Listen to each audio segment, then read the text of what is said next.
Господин президент, спасибо большое. 24 февраля 2022 года вы обратились к своей стране и к нации 24 февраля.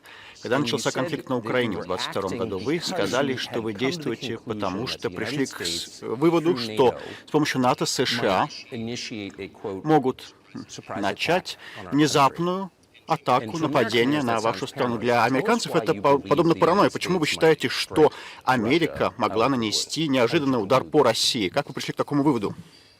Да, дело не в том, что Америка собиралась наносить неожиданный удар по России. Я так и не говорил. У нас с вами ток-шоу или у нас серьезный разговор? Here's the quote. Thank you. It's a formidable series. Так вот, да, это серьезный разговор. Но поскольку у вас базовое образование историческое, насколько я понимаю, да? Yes. Тогда я позволю себе, просто 30 секунд или 1 минуту маленькую историческую справку. Да? Вы не против? Please. Вот смотрите, с чего начались наши отношения с Украиной?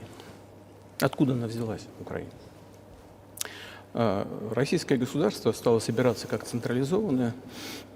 Это считается годом создания российского государства 862 год, когда новгородцы, есть такой город Новгород на северо-западе страны, пригласили на княжение князя Рюрика из Скандинавии, из варягов. 862 год. В 1862 году Россия отмечала тысячелетие своей государственности, и в Новгороде стоит памятник, посвященный тысячелетию страны. В 882 году преемник Рюрика, князь Олег, который выполнял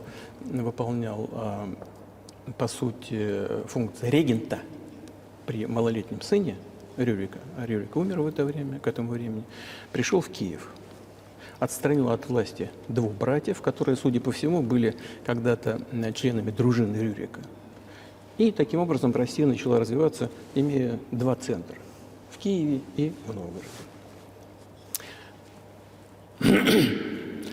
Следующая очень значимая дата в истории России – 988 год – это крещение Руси, когда князь Владимир, это правнук Рюрика, крестил Русь и принял православие, восточную часть христианства, восточное христианство. С этого времени начала укрепляться централизованное российское государство. Там, почему? Единая территория, единые хозяйственные связи, один язык, и после крещения Руси одна вера и власть князя. Начало складываться централизованное российское государство. Но в силу разных причин, после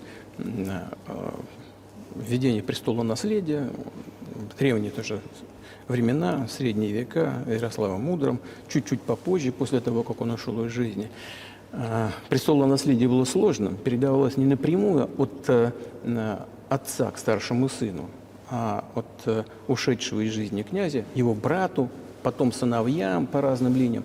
Все это привело к раздробленности Руси, единого государства, которое начало складываться как единое, привело к раздробленности. Ничего особенного в этом нет, то же самое происходило в Европе. Но раздробленное русское государство стало легкой добычей той империи, которую создал когда-то Чингисхан. И его преемники, хан Батый, пришли на Русь, разграбили практически все города, разорили их. Южная часть, где был Киев, кстати говоря, некоторые другие города, они просто утратили самостоятельность. А северные города, они сохранили часть своего суверенитета. Платили дань в Орду, но часть суверенитета сохранили. А потом в центре, в Москве, начало складываться единое российское государство.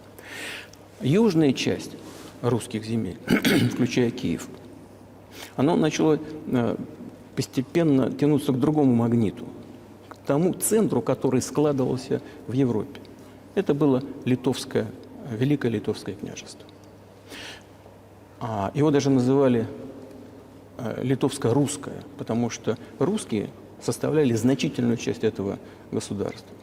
Они разговаривали на древнерусском языке, были православными, но затем произошло объединение, уния Великого княжества Литовского и Польского королевства. Через несколько лет спустя еще одна уния была подписана, уже в духовной сфере, и часть православных священников подчинилась власти Папы Римского. И таким образом вот эти земли оказались в составе польско-литовского государства. Но поляки в течение десятилетий занимались ополячиванием этой части населения. Язык внедряли туда свой.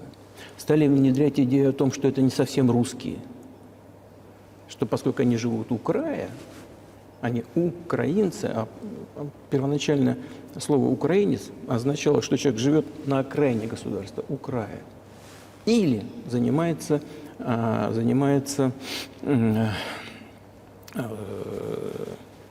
пограничной службой, по сути дела. Это не означало какой-то особой этнической группы. Ну так вот, поляки всячески ополячивали и, в принципе, относились вот к этой части русских земель достаточно жестко, если не сказать жестоко. Все это привело к тому, что эта часть русских земель начала бороться за свои права. И писали письма в Варшаву, требуя соблюдения своих прав, с тем, чтобы сюда присылали, в том числе и в Киев, присылали людей. I beg your pardon, can you tell us what period? I'm Когда это, я уже потерял, когда это было, в какие годы? Это было the Polish это oppression было of в XIII веке. Это было в XIII-XIV веке. Вот. В XIII веке. Это было в XIII веке. Значит, и я сейчас скажу, что было дальше, и назову даты, чтобы не было путаницы. И в 1654 году, чуть раньше даже, люди, которые контролировали власть вот в этой части русских земель, обращались в Варшаву, повторяю, с требованием, чтобы присылали к ним направление людей русского происхождения и православного вероисповедания. А когда Варшава им, в принципе, ничего не ответила и практически как бы отвергла эти требования, они начали обращаться в Москву, чтобы Москва их забрала себе. Чтобы вы не думали, что я что-то придумал, Дима? Дай-ка. Вот. Я вам отдам вот эти документы. Well, it doesn't sound like you're inventing it. Я не думаю, что вы что-то выдумываете. Нет. Нет, но все-таки это документы из архива, копии, где письма, здесь письма Богдана Хмельницкого, тогда человека, который контролировал власть в этой части русских земель, которую мы сейчас называем Украиной. Он писал в Варшаву с требованием соблюдения их прав, а после того, как получил отказ, начал писать письма в Москву с просьбой взять их под сильную руку московского царя. Есть копии этих документов. Я вам их оставлю на добрую память. Там есть перевод на русский, переведете и потом на английский язык. Россия не соглашалась их принимать сразу, потому что исходила из того, что начнется война с Польшей. Все-таки в 1654 году Земский собор, это был представительный орган власти древнерусского государства, решение было принято, эта часть древнерусских земель вошла в состав Московского царства. И, как и предполагалось, началась война с Польшей. Она шла 13 лет, потом перемирие было заключено, а всего после заключения этого акта 1654 года, через 30, по-моему, 2 года, был заключен мир с Польшей. Вечный мир, как так было сказано. И вот эти земли, все левобережье Днепра, включая Киев, отошла к России. А все правобережье Днепра осталось за Польшей. Затем, во времена Екатерины II, Россия вернула все исторические земли свои, включая юг и запад. Это все продолжалось до революции. Да, а вот перед Первой мировой войной воспользовавшись вот этими идеями украинизации, австрийский генеральный штаб очень активно начал продвигать идею Украины и украинизации. Ну, все понятно для чего. Потому что в преддверии мировой войны, конечно, было стремление ослабить потенциального противника, было стремление создать себе благоприятные условия в приграничной полосе. И эта идея, родившаяся когда-то в Польше, что люди, проживающие на этой территории, не совсем русские, они якобы особая этническая группа, украинцы, начала продвигаться и австрийским генеральным штабом. Возникли и теоретики независимости Украины уже в XIX веке, которые говорили о необходимости независимости Украины, но, правда, все эти столпы украинской независимости говорили о том, что она должна иметь очень хорошие отношения с Россией. Они на этом настаивали. Вот. Но, тем не менее, после революции 1917 года большевики старались восстановить государственность. Развернулась гражданская война, в том числе и с Польшей. Был подписан мир с Польшей в 1921 году, по которым западная часть на правом берегу Днепра опять отошла к Польше. В 1939, после того, как Польша посотрудничала с Гитлером, и Гитлер предлагал, все в документах у нас в архивах есть, предлагал с Польшей заключить мир, договор о дружбе там, и союзничестве, но требовал, чтобы Польша отдала назад Германии так называемый Данцевский коридор, который связывал основную часть Германии с Кёнигсбергом и с Восточной Пруссией, а после Первой мировой войны эта часть территории была отдана Польше, и вместо Данцига появился город Гданьск. Вот Гитлер упрашивал их отдать мирно. Поляки отказались, но тем не менее сотрудничали с Гитлером и вместе занялись разделом Чехословакии. А вы говорите, можно спросить, что части Украины на самом деле являются русскими землями сотни лет. Почему тогда, когда вы стали президентом, вы просто не взяли их 24 года назад? У вас ведь оружие было там, не знаю. Почему вы тогда так долго ждали? Да, сейчас скажу. Я же заканчиваю эту историческую справку. Сейчас она скучная, может быть, но она многое объясняет. Она не скучная, нет. Ну, отлично. Тогда мне очень приятно, что вы так это оценили. Спасибо большое. Итак, перед Второй мировой войной, когда Польша посотрудничала с Германией, отказалась выполнять требования Гитлера, но тем не менее поучаствовала вместе с Гитлером в разделе Чехословакии. Но поскольку не отдала Данцевский коридор, все-таки поляки вынудили, они заигрались и вынудили Гитлера начать Вторую мировую войну именно с них. Почему и началась война 1 сентября 1939 года именно с Польшей? Она оказалась несговорчивой. И Гитлеру ничего не оставалось при реализации его планов начать именно с Польши. Кстати, Советский Союз вел себя, я читал архивные документы, вел себя очень честно. И Советский Союз просил разрешения Польши провести свои войска на помощь Чехословакии. Но устами тогдашнего министра иностранных дел Польши было сказано, что если даже советские самолеты полетят в сторону Чехословакии через территорию Польши, они будут сбиваться над территорией Польши. Но не важно. А важно то, что война началась, и теперь уже сама Польша стала жертвой той политики, которую проводила в отношении Чехословакии. Потому что по известным протоколам Молотова-Риббентропа часть этих территорий отошла к России, включая Западную Украину. Россия под названием Советский Союз вернулась таким образом на свои исторические территории. После победы в Великой Отечественной войне, как мы говорим, это Вторая мировая война, все эти территории окончательно были закреплены за Россией, за Советским Союзом. А Польша при этой компенсации, так надо полагать, получила западные исконно германские территории.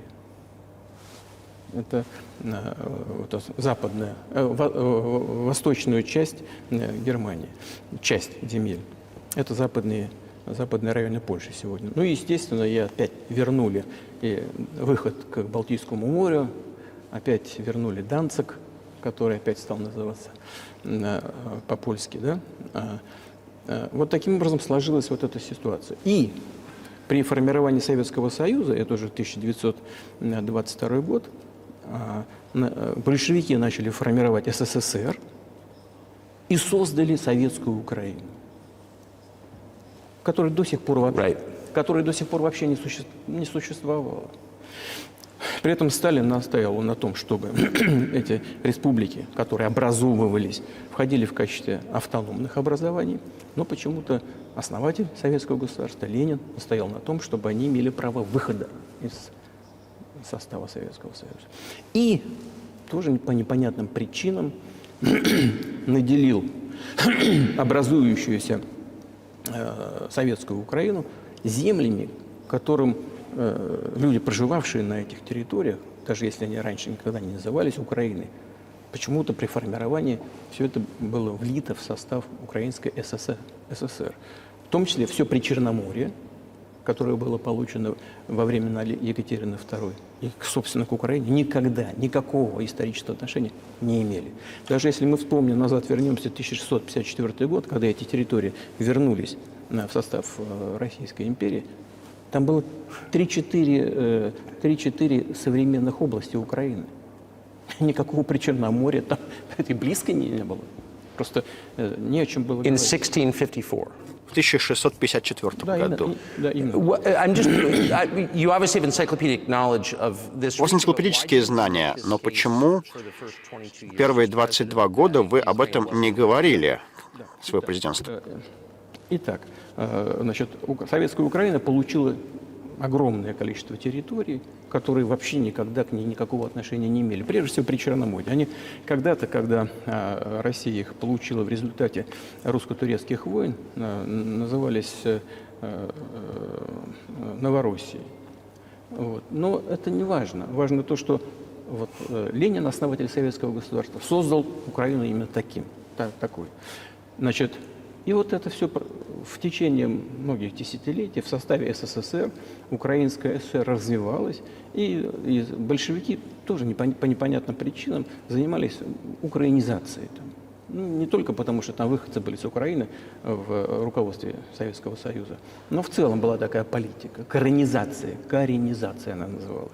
Это касалось Украины и других союзных республик. Внедрялись национальные языки, национальная культура, что в целом, в принципе, конечно, и неплохо. Но таким образом создавалась Советская Украина. А после Второй мировой войны Украина получила еще часть не только польских до войны территорий, сегодня Западная Украина, часть венгерских территорий и часть румынских.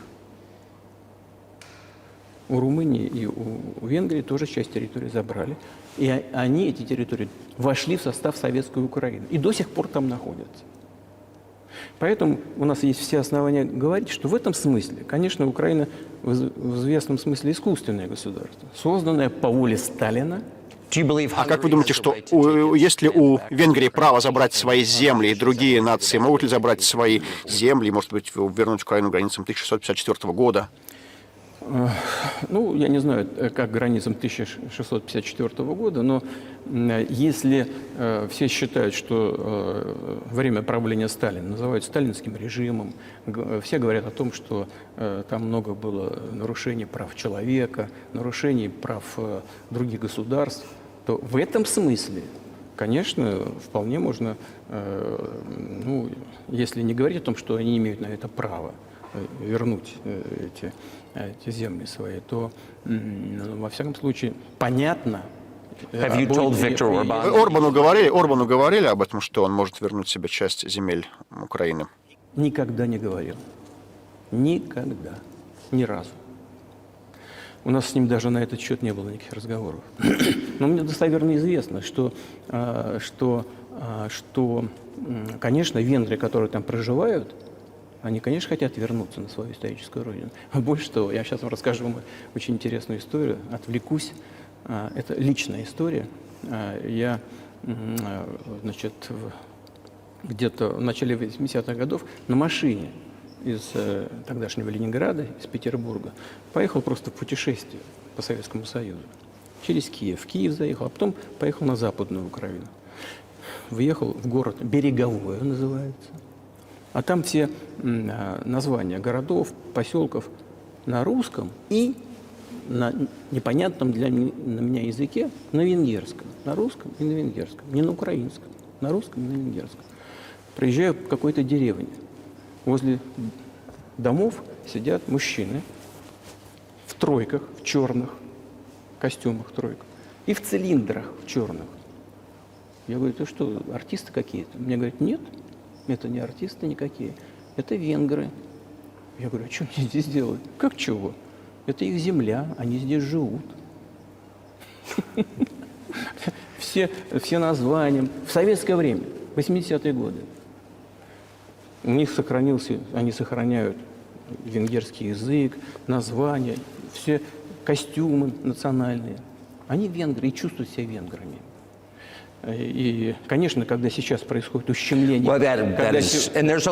Да, я думаю, что такого много бывает.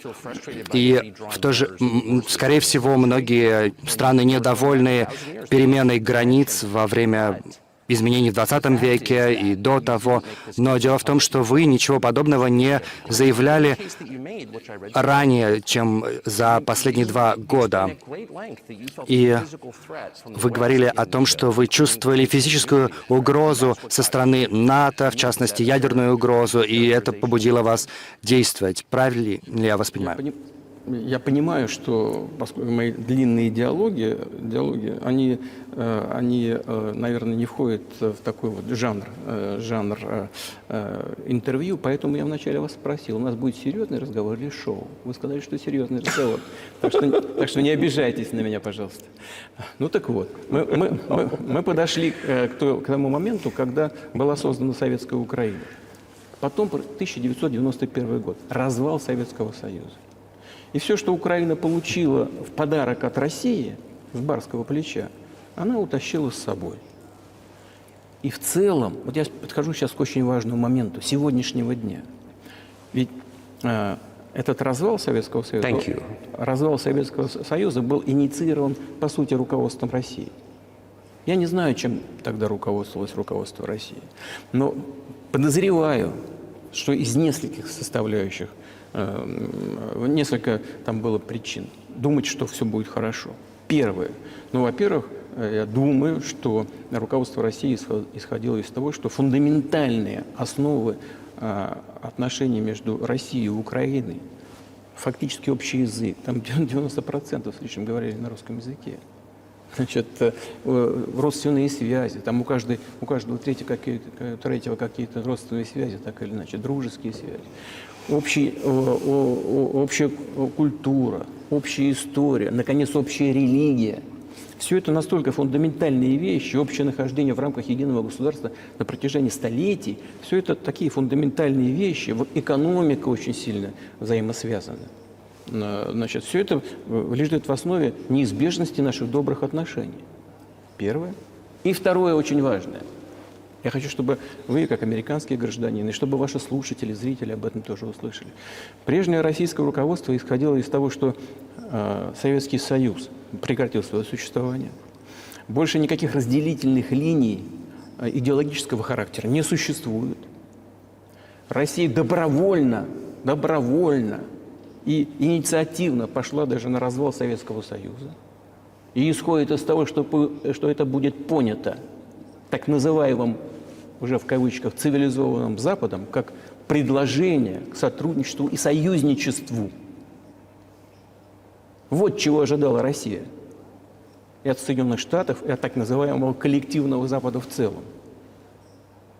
Были умные люди, в том числе и в Германии. Эгон Барр был такой крупный политический деятель социал-демократической партии, который настаивал лично в разговорах с советским руководством перед развалом Советского Союза. Говорил, что нужно создавать новую систему безопасности в Европе.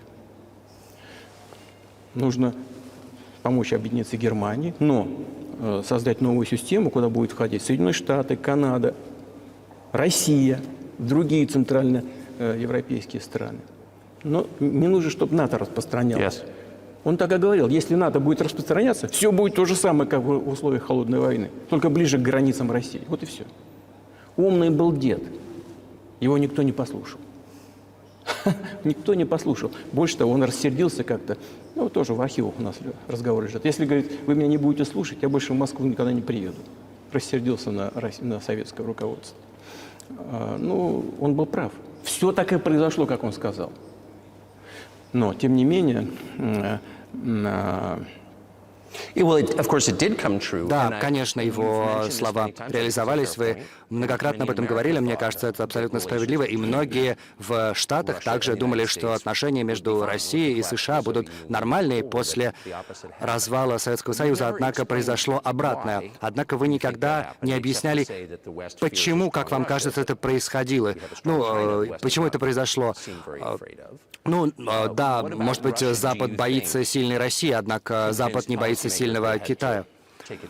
Запад боится сильного Китая больше, чем сильной России, потому что в России 150 миллионов человек, а в Китае 1,5 миллиарда. И экономика Китая развивается семимильными шагами, 5 с лишним процентов в год, было еще больше, но этого для Китая достаточно. И поэтому потенциал, Бисмарк когда-то говорил, главное – это потенциалы. Потенциал Китая колоссальный. Первая экономика в мире сегодня по паритету покупательной способности, по объему экономики. Уже обогнали Соединенные Штаты достаточно давно. И темпы растут. Но сейчас не будем говорить, кто кого боится. Мы не будем, давайте, рассуждать такими категориями. А поговорим о том, что после 1991 года, когда Россия ожидала, что ее возьмут в братскую семью цивилизованных народов, ничего подобного не произошло. Вы же нас обманули. Я когда говорю «вы», не вас лично имею в виду, конечно, а Соединенные Штаты. Обещали, что не будет расширения НАТО на восток. Но это произошло 5 раз, 5 волн расширения. Ну, мы все терпели, все уговаривали, говорили «не надо». Мы же свои теперь, как у нас говорят, буржуинские. У нас рыночная экономика, нет власти коммунистической партии. Давайте будем договариваться. Больше того, я тоже уже говорил об этом публично, ну, сейчас ельцинское время возьмем. Был момент, когда серая кошка пробежала. Вот до этого Ельцин ездил в США, помните, выступал в Конгрессе и говорил замечательные слова «God bless America». Да? Он же все это сказал. Это же были сигналы. Ну, пустите нас к себе. Нет, когда начались события в Югославии, сразу до этого Ельцина нахваливали. Как только события в Югославии начались, а когда он поднял голос за сербов, а мы не могли не поднять голоса за сербов в их защиту. Я понимаю, там были сложные процессы. Понимаю. Но Россия не могла не поднять голос за сербов. Потому что сербы – это тоже особая, близкая к нам нация, православная культура и так далее. Ну, такой многострадальный народ в течение поколения. Но не важно, а важно то, что Ельцин высказался в поддержку, что сделали Соединенные Штаты. В нарушение международного права, устава ООН начались бомбардировки Белграда. Соединенные Штаты выпустили этого джина из бутылки. Более того, когда Россия возражала и высказывала свое негодование, что было сказано? Устав ООН и международное право устарели. Сейчас все ссылаются на международное право. Ну, тогда начали говорить, что устарело все. Надо все менять. Действительно, кое-что надо менять, потому что баланс сил изменился. Это правда. Но не таким образом. Но тем не менее. Да, кстати, сразу Ельцина начали обливать грязью, указывать на то, что он алкоголик, ничего не понимает, не смыслит. Все он понимал и все смыслил. Я вас уверяю. Значит, ну хорошо, я стал президентом в 2000 году. Думал, ладно, все это, югославская тема прошла, но надо попробовать восстановить отношения. Все-таки вот эту открыть дверь, в которую Россия пыталась пройти. И больше того, я же публично говорил об этом, могу повторить. На встрече здесь, в Кремле, с уходящим от власти Биллом Клинтоном, вот здесь вот, рядом, в соседнем помещении. Я ему сказал, задал вопрос. Слушай, Билл, а как ты думаешь, если бы Россия поставила вопрос о вступлении в НАТО, как ты думаешь, это возможно?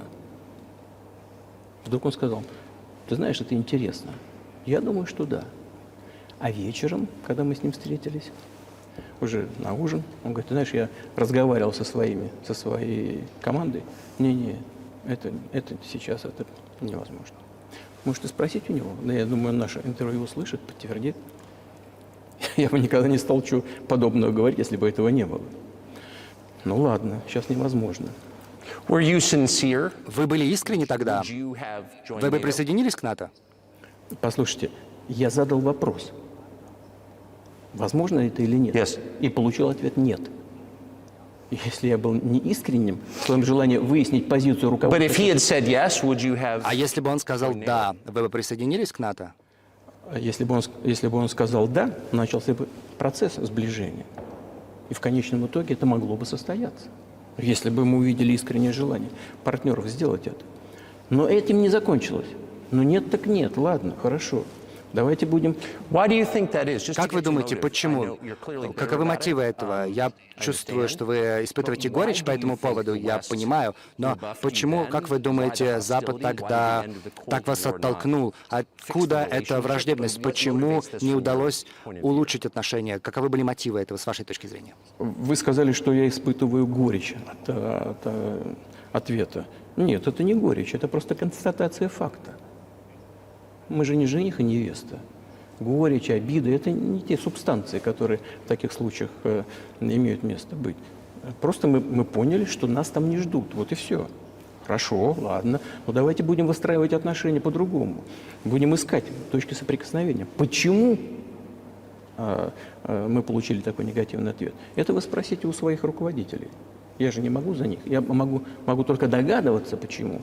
Слишком большая страна, со своим мнением и так далее. А Соединенные Штаты, я же видел, как решаются вопросы в НАТО. Я еще один из примеров сейчас приведу, касающийся Украины. Руководство США нажало, и все члены НАТО послушно голосуют. Даже если им чего-то не нравится. Сейчас я скажу в этой связи, что происходило с Украиной в 2008 году, хотя это обсуждается уже, здесь ничего нового я вам не скажу. Тем не менее, потом, после этого, мы пытались по-разному выстроить отношения. Например, события были на Ближнем Востоке, в Ираке. Мы очень мягко, спокойно выстраивали отношения со Штатами. И я многократно ставил вопрос о том, чтобы Соединенные Штаты не поддерживали ни сепаратизм, ни терроризм на Северном Кавказе. Но все равно продолжали это делать. И политическая поддержка, информационная поддержка, финансовая поддержка, даже военная поддержка шла со стороны Соединенных Штатов и их сателлитов в отношении террористических формирований на Кавказе. Я однажды со своим коллегой, тоже президентом США, я понял этот вопрос, он говорит: не может быть. У тебя есть доказательства? Я говорю: да. Я был готов к этой беседе и дал ему это доказательство. Он посмотрел и знаете, что сказал? Я прошу прощения, да, но так было. Я процитирую. Он говорит: я им надеру жопу. Мы ждали ответа не было. Я говорю директору ФСБ: ты в ЦРУ-то напиши, как результат какой-то есть разговора с президентом. Написал раз, два, а потом получили ответ. У нас лежит ответ в архиве. Из ЦРУ пришел ответ. Мы работали с оппозицией в России, считаем, что это правильно, и будем дальше продолжать работать с оппозицией. Смешно. Ладно, мы поняли, что разговора не будет. Forces in opposition to you. Оппозиция вам. Конечно, имелось в виду в данном случае сепаратисты, террористы, которые воевали с нами на Кавказе. Вот о таком шла речь. Они их называли оппозицией. Это второй момент. Третий момент, очень важный. Очень важный. Это момент создания системы ПРО-США. Начало. И мы долго уговаривали не делать это в Соединенных Штатах. Больше того, после того, как меня пригласили отец Буша-младшего, Буш-старший, пригласил к себе на океан, в гости, И там состоялась очень серьезная беседа с президентом Бушем, с его командой. И я предложил, чтобы США, Россия и Европа создавали совместно систему ПРО, которая, как мы считаем, создаваемая в одностороннем порядке, угрожает нашей безопасности. Несмотря на то, что официально говорилось Соединенными Штатами о том, что она создается против ракетных угроз со стороны Ирана. Этим же обосновывалось создание ПРО. И я предложил им работать втроем. Россия, США, Европа. Сказали, очень интересно. Меня спросили, ты серьезно? Я говорю, абсолютно. Я говорю, Let me ask, what year was this? Когда это было? В каком году? ну, я не помню, вот это легко узнать в интернете, когда я был в США по приглашению Буша-старшего. Но это еще легче узнать. Сейчас я вам скажу от кого. Вот. И мне сказали, это очень интересно. Я говорю, только представьте, если мы вместе будем решать вот такую глобальную, стратегическую задачу в области безопасности. Мир изменится. Наверное, у нас будут споры, наверное, экономические, даже политические. Но мы кардинально поменяем ситуацию в мире. Говорит, да. Меня спросили, ты серьезно? Я говорю, конечно. Нам надо подумать, мне сказали. Я говорю, пожалуйста. Потом сюда, вот в этот кабинет, где мы с вами беседуем, приехал министр обороны Гейтс, бывший директор ЦРУ, и госсекретарь Райс. Вот сюда, вот за этот стол. Вот напротив, вот вы видите этот стол.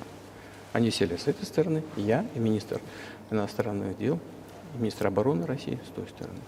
Они мне сказали, да, мы подумали, и мы согласны. Я говорю, слава богу, отлично. Но за некоторым исключением.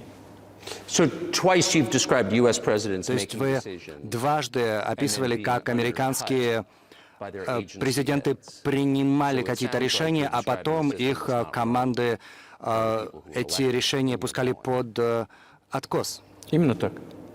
Именно так. В конечном итоге нас послали подальше. Я не буду детали рассказывать, потому что считаю это некорректным. Ну, все-таки это был конфиденциальный разговор. Но то, что наше предложение было отклонено, это факт. Тогда, именно тогда, я сказал, послушайте, мы тогда будем вынуждены заниматься ответными мерами. Мы будем создавать такие ударные системы, которые, безусловно, будут преодолевать систему ПРО. Говорит, ответ был такой. Мы делаем не против вас, а вы делаете, чего хотите. Мы исходим из того, что это не против нас, не против США. Я говорю, хорошо, пошло. И мы создали гиперзвуковые системы. Причем межконтинентальной дальности. И продолжаем их развивать. Мы сейчас опередили по созданию гиперзвуковых систем ударных, мы опередили всех. И Соединенные Штаты, и другие страны. Они у нас совершенствуются каждый день. Вот. Но не мы это сделали. Мы предлагали пойти другим путем, а нас отодвинули. Теперь по поводу расширения НАТО на восток. Но обещали же, никакого НАТО на восток. Дюйма в сторону на восток не будет, как нам было сказано. А потом что сказать? Ну, на бумаге же не зафиксировали. Поэтому будем расширять. 5 расширений. И погрузили туда и Прибалтику, там, и всю Восточную Европу и так далее.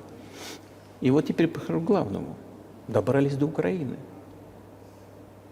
В 2008 году на саммите в Бухаресте заявили о том, что двери для Украины и Грузии тогда в НАТО открыты. Теперь по поводу, как там принимаются решения. Германия, Франция вроде были против, так же, как некоторые другие европейские страны.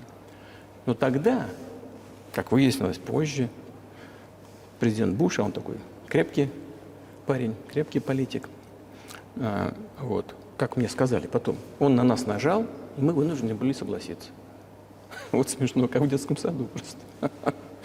Где гарантия-то просто? Что это за детский сад? Что это за люди? Кто они такие? На них, видите ли, нажали, они согласятся. А потом они говорят, ну, Украина же не будет в НАТО, ты знаешь? Я говорю, не знаю.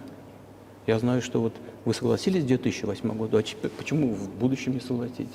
Ну, тогда вот нажали на нас. Я говорю, а почему завтра на вас не нажмут? И вы опять согласитесь. Ну, чушь какая-то. С кем там разговаривать? Я просто не понимаю. Мы готовы к разговору, но с кем? Где гарантии? Никаких. Значит, начали осваивать территорию Украины.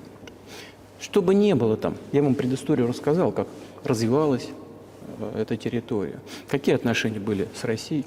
Ну, там у каждого второго, третьего какие-то связи с Россией были всегда. И при выборах уже в независимой, суверенной Украине, которая получила независимость в результате декларации о независимости, а, кстати, там написано, что Украина нейтральное государство, а в 2008 году вдруг перед ней открыли двери или ворота в НАТО. Вот интересное кино. Мы так не договаривались. Так вот, все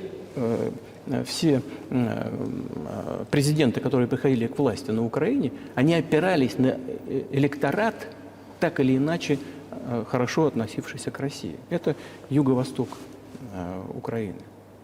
Это большое количество людей. И перебить этот электорат, относившийся позитивно к России, было очень сложно. Значит, к власти пришел Виктор Янукович. Причем как? Первый раз он победил после президента Кучмы. Организовали третий тур, который не предусмотрен в Конституции Украины. Это госпереворот. Представьте себе, у вас кому-то не понравилось в США, ну вот шел спор между... In 2014? В 2014 году. Нет, раньше. Нет, это раньше было.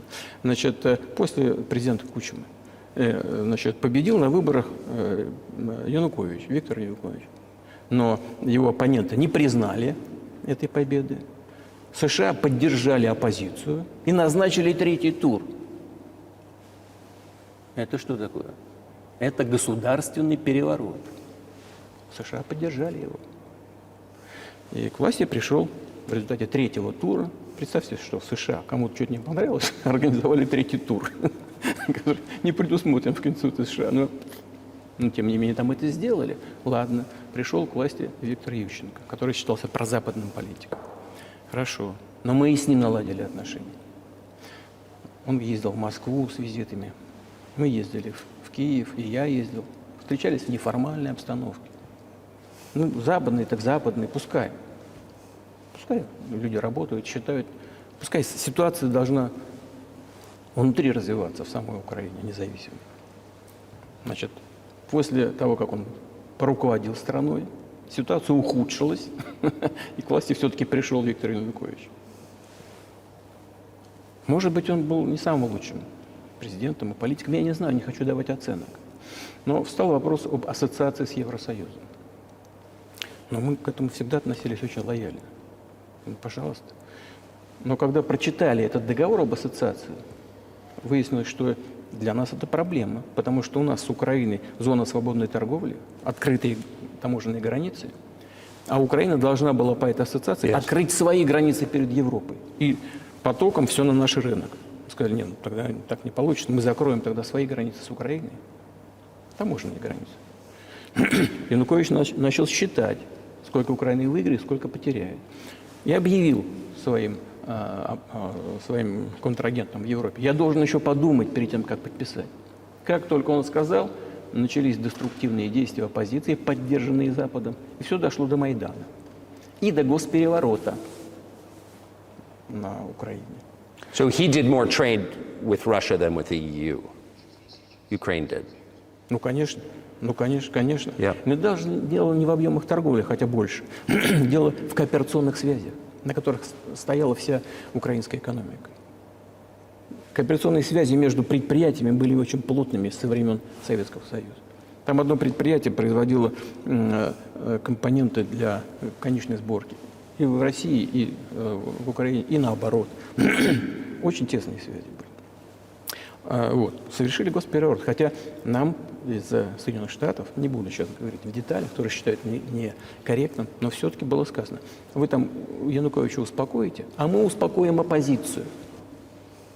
Пускай все идет по пути политического урегулирования. Мы сказали: хорошо, согласны, давайте так и сделаем.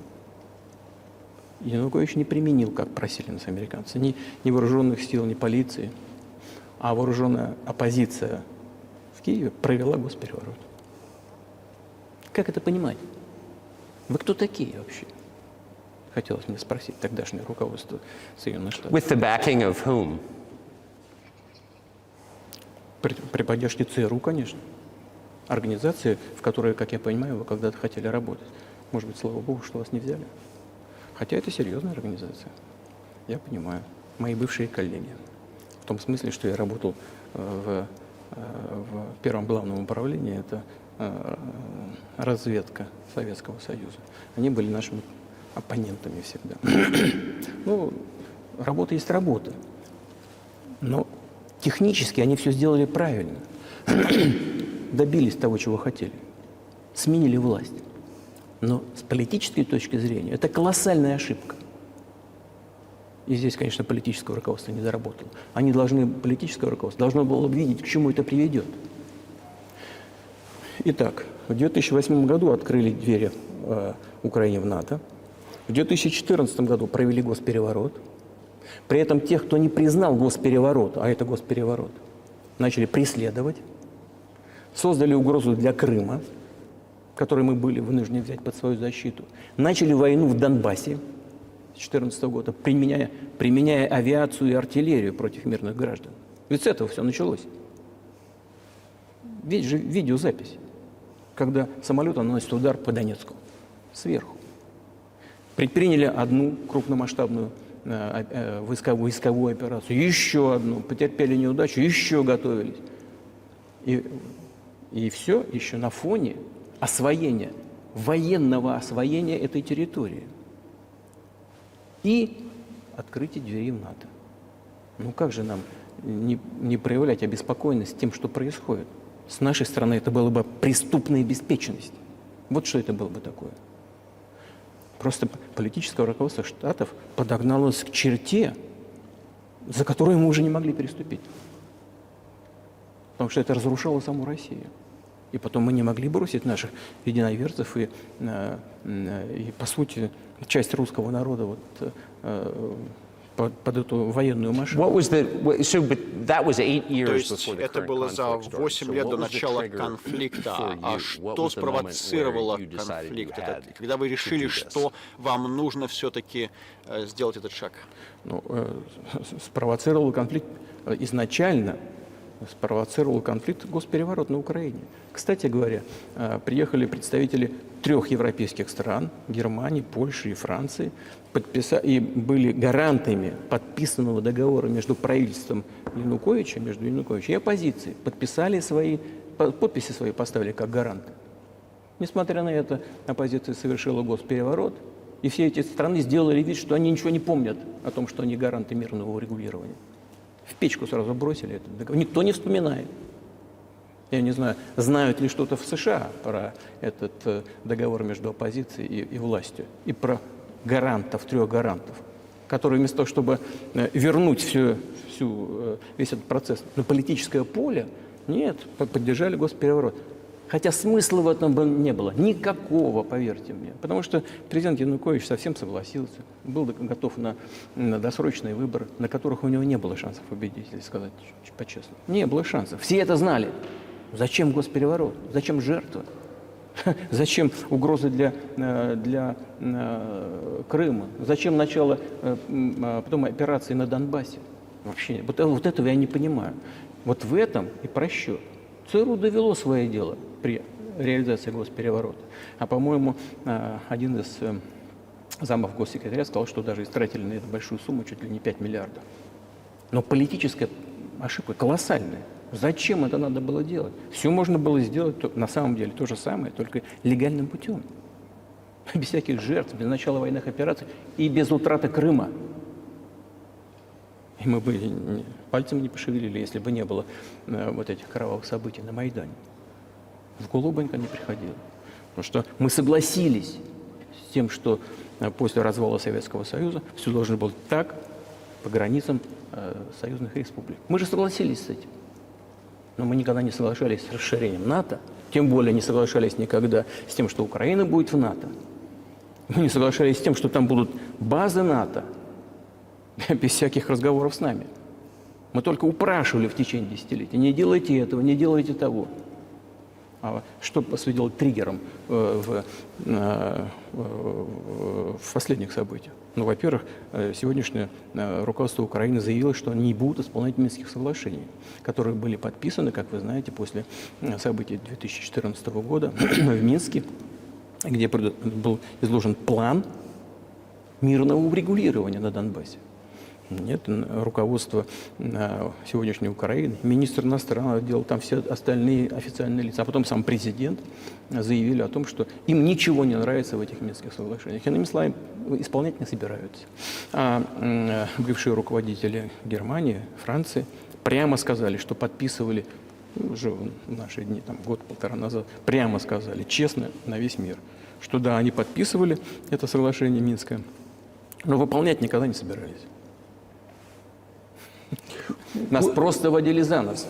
Was there anyone free to talk to? Did you call a U.S. Вы president? говорили с госсекретарем, с президентом, кто-то, может быть, они боялись с вами разговаривать, и говорили вы им, что если они будут продолжать накачивать Украину оружием, то вы будете действовать? Мы постоянно об этом говорили. Мы постоянно об этом говорили. Мы обращались к руководству Соединенных Штатов, европейских стран, чтобы вот этот процесс прекратился немедленно, чтобы были исполнены Минские соглашения. Откровенно говоря, я не знал, как мы это сделаем, но я был готов исполнять.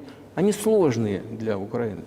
Там очень много элементов как бы независимости для Донбасса, для этих территорий было предусмотрено. Ну, это правда. Но я был уверен абсолютно, и я сейчас вам скажу, я искренне считал, что если все-таки удастся уговорить тех людей, которые на Донбассе живут, их надо было еще уговорить, возвратиться как бы в рамки украинской государственности, то постепенно раны заживут, постепенно, когда эта часть территории вернется в хозяйственную жизнь, в общую социальную среду, когда пенсии будут платить, социальное пособие, все постепенно срастется. Нет, никто этого не хотел. Все хотели только с помощью военной силы решить вопрос. Но этого мы не могли позволить.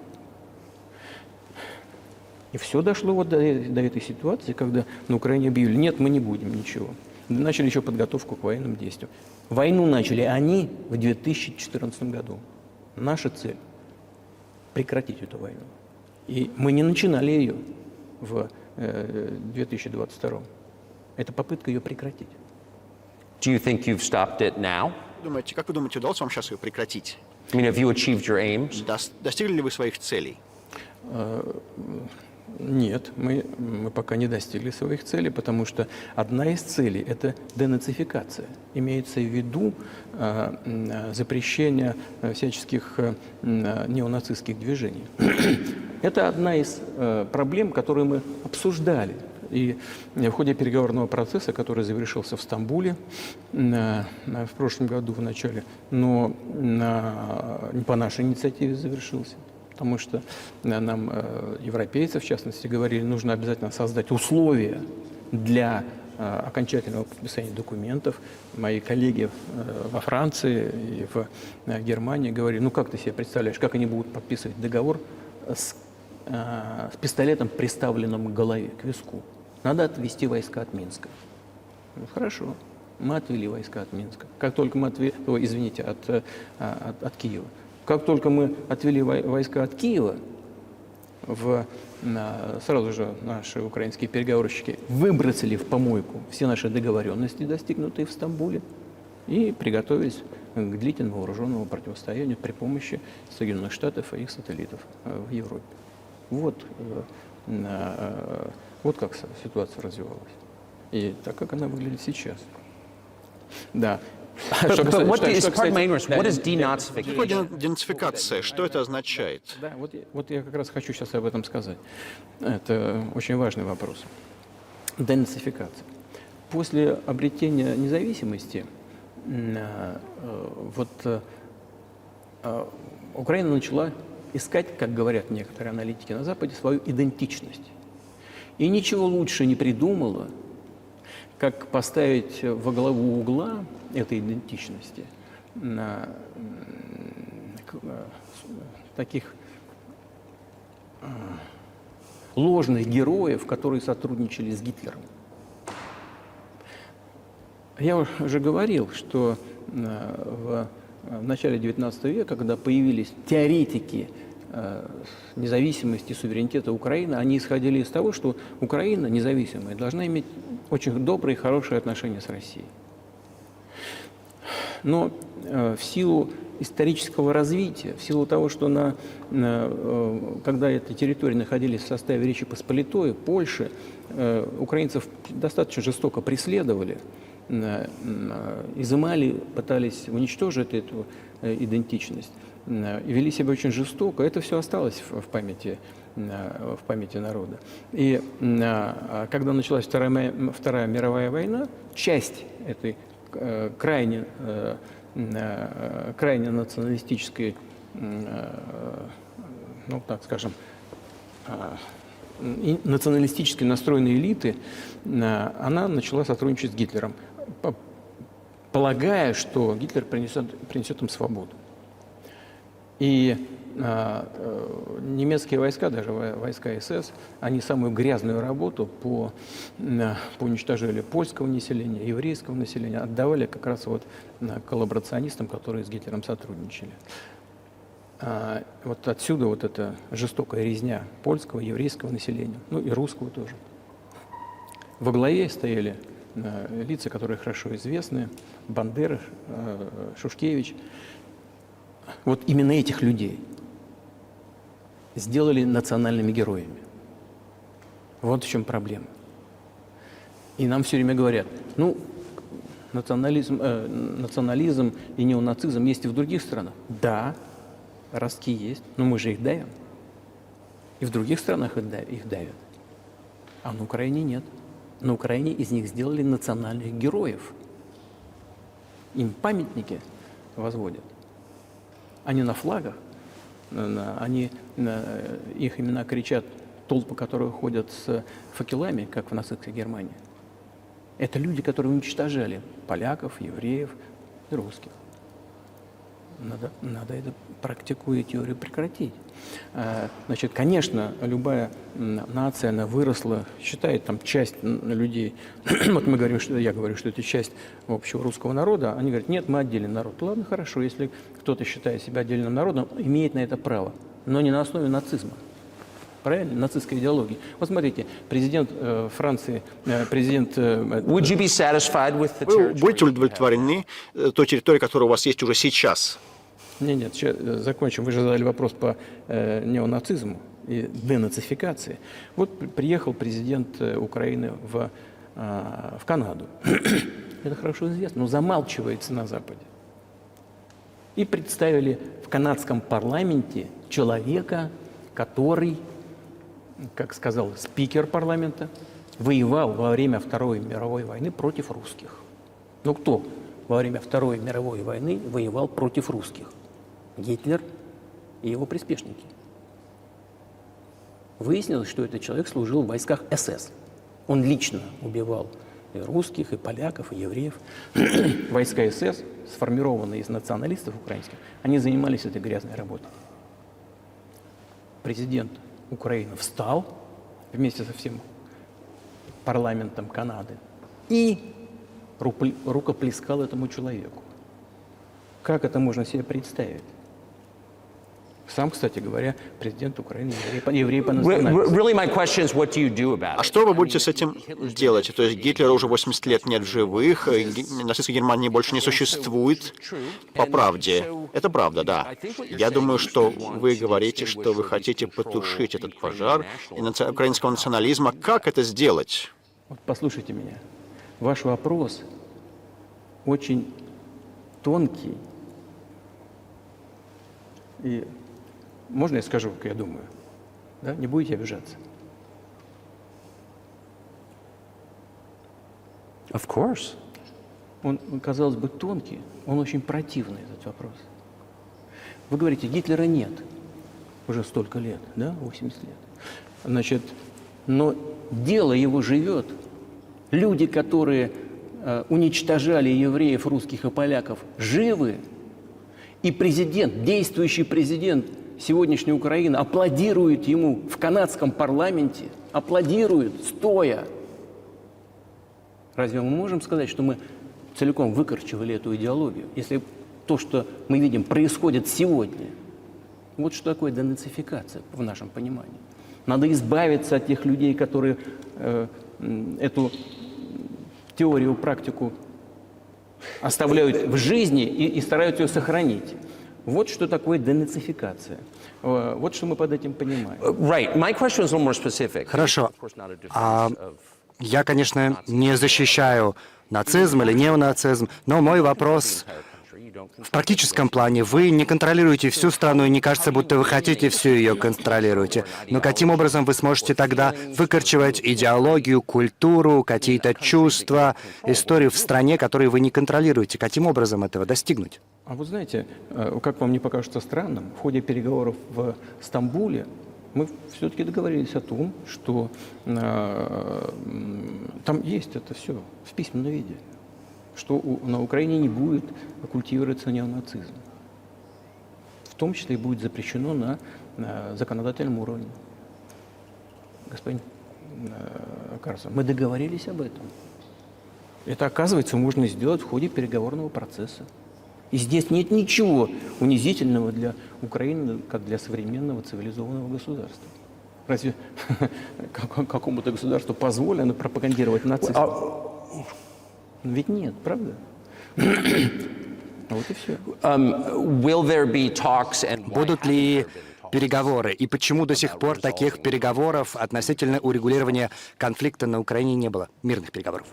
Они они дошли до очень высокой стадии согласования позиций, сложного процесса, но все-таки они были практически завершены. Но после того, как мы отвели войска от Киева, я уже сказал, другая сторона, именно в Украине, выбросила все эти договоренности и приняла под козырек указания западных стран, европейских, Соединенных Штатов, воевать с Россией до победного конца. Значит, и больше того, президент Украины законодательно запретил вести переговоры с Россией. Он подписал декрет, запрещающий всем вести переговоры с Россией. Ну, как мы будем вести переговоры, если он сам себе запретил и всем запретил? Мы знаем, что он выдвигает какие-то идеи значит, по поводу этого регулирования, но для того, чтобы о чем-то договариваться, нужно вести диалог. Не так ли? Well, but you wouldn't be speaking to the Ukrainian president, Да, you'd be speaking но вы не будете to the говорить с American украинским president. президентом, вы будете When was the говорить last с time you американским spoke to президентом. Joe Когда Biden? вы в последний раз разговаривали с Джо Байденом? Ну, я уже не помню, когда я с ним разговаривал. Не помню, можно посмотреть там. You don't remember? Вы не помните? Нет, а что, я должен все помнить, что ли? У меня своих дел полно. У нас есть внутриполитические Well, дела. he's funding the war that you're... Да, но он финансирует войну, которую вы ведете. Ну да, он финансирует, но когда я с ним разговаривал, это было до начала специальной военной операции, естественно. И я, кстати, ему тогда говорил, я не буду в детали даваться, я никогда этого не делаю, но я ему тогда сказал, я считаю, что вы совершаете огромную ошибку исторического масштаба, поддерживая все, что там происходит на Украине, отталкивая Россию. И я ему сказал, говорил неоднократно, кстати говоря. Здесь, я думаю, что это будет корректно, на этом я ограничусь. А что он сказал? Можно, вы у него спросите, пожалуйста. У него, вам легко, вы гражданин Соединенных Штатов, поезжайте и спросите. Мне некорректно комментировать наши разговоры. But you haven't spoken to him since Но с тех пор вы с ним не разговаривали после февраля 22 года? Нет, мы не разговаривали. Но у нас есть определенные контакты по различным. Кстати говоря, вот помните, я вам рассказывал про мое предложение вместе работать по системе противоракетной обороны. Yes. Да. Вот можно спросить у всех, они же все, слава богу, живы, здоровы. И, значит, и бывший президент, и Кондолиза жива-здорова, и, по-моему, господин Гейтс, и сегодняшний директор Центрального разведуправления господин Бернс, он тогда был послом в России, по-моему, он был очень успешным послом. Они все свидетели этих разговоров. Спросите у них. То же самое и здесь, если вам интересно, что ответил мне господин значит, президент Байден, ну, спросите у него. Ну, во всяком случае, мы с ним говорили. I'm definitely interested, but Я прекрасно это понимаю, но со стороны, для внешнего наблюдателя, может показаться, что все это может выродиться в такую ситуацию, когда весь мир окажется на краю войны. Может быть, даже будут ядерные удары нанесены. Почему вы не позвоните Байдену и не скажете, давайте как-то решим этот вопрос? А чего решать-то? Все очень просто. У нас, повторяю, есть контакты по линии там, различных ведомств, и я вам скажу, что мы говорим на этот счет, и что мы доводим до руководства США. Если вы действительно хотите прекратить боевые действия, вам нужно прекратить поставки вооружений. Все закончится в течение там, нескольких недель. Вот и все. И тогда можно договариваться о каких-то условиях перед тем, как вы это сделаете, прекратите. Чего проще-то? Чего мне ему звонить? О чем говорить-то? Или о чем упрашивать? Вы собираетесь поставить такое-то оружие на Украину. Ой, боюсь. Пожалуйста, не поставляйте. О чем говорить-то?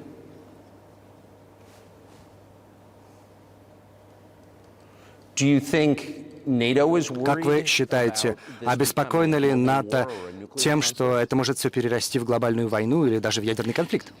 Во всяком случае, они говорят об этом, и они стараются запугать свое население мнимой российской угрозой. Это очевидный факт. И думающие люди, ну не обыватели, а думающие люди, аналитики, те, кто занимается реальной политикой, ну просто умные люди, прекрасно понимают, что это фейк. Раздувается российская угроза. The threat I think you're referring to is a Russian invasion. Вы имеете в виду угрозу российского вторжения, например, в Польшу или в Латвию? Вы можете представить сценарий, когда вы направите российские войска в Польшу? Только в одном случае, если со стороны Польши будет нападение на Россию. Поэтому, почему? Потому что у нас нет никаких интересов ни в Польше, ни в Латвии, нигде. Зачем нам это? У нас просто нету никаких интересов, одни угрозы. Well, the argument, I know you know this, is that, Аргумент, я думаю, вы хорошо знаете, заключается вот в чем. Да, вот он вторгся в Украину, у него есть территориальные притязания на всем континенте, и вы недвусмысленно говорите о том, что таких притязаний территориальных у вас нет. Это абсолютно исключено. Просто не надо быть никаким аналитиком. Это противоречит здравому смыслу. Втягиваться в какую-то глобальную войну. А глобальная война поставит на грань уничтожения всего человечества. Это очевидно. Вот. И есть, конечно, средства сдерживания. Нам все время всех пугали. Вот завтра Россия использует тактическое ядерное оружие. Завтра вот то использует. Нет, послезавтра. Ну и что? Это просто страшилки для обывателей. Для того, чтобы выбить из налогоплательщиков США, выбить из налогоплательщиков Европы дополнительные деньги в противостоянии с Россией на украинском театре военных действий. Цель – как можно сильнее ослабить Россию. One of our senior United States senators from Один the state of New из York, Chuck старших Schumer, said yesterday, сенаторов, I believe, Чак that Шумер, we have to continue кажется, to вчера fund the сказал, Ukrainian нам необходимо effort, продолжать финансировать or Украину, US soldiers, или же, в citizens конце could концов, wind up американским fighting солдатам there. How do you придется assess воевать that? на Украине вместо Украины. Как вы оцениваете такое заявление? Это провокация. Причем дешевая провокация. Я не понимаю, почему американские солдаты должны воевать на Украине. Там есть наемники из Соединенных Штатов. Больше всего наемников из Польши, на втором месте наемники из США, на третьем из Грузии. Ну, если у кого-то есть желание послать регулярные войска, это поставит, безусловно, поставит человечество на грани очень серьезного глобального конфликта. Это очевидно. Это нужно Соединенным Штатам? Зачем? За 1000 километров от национальной территории. У вас нечем заниматься? У вас проблемы на границе полно, проблемы с миграцией, проблемы с внешним, с государственным долгом 33 с лишним триллиона долларов. Нечем заниматься, нужно воевать на Украине.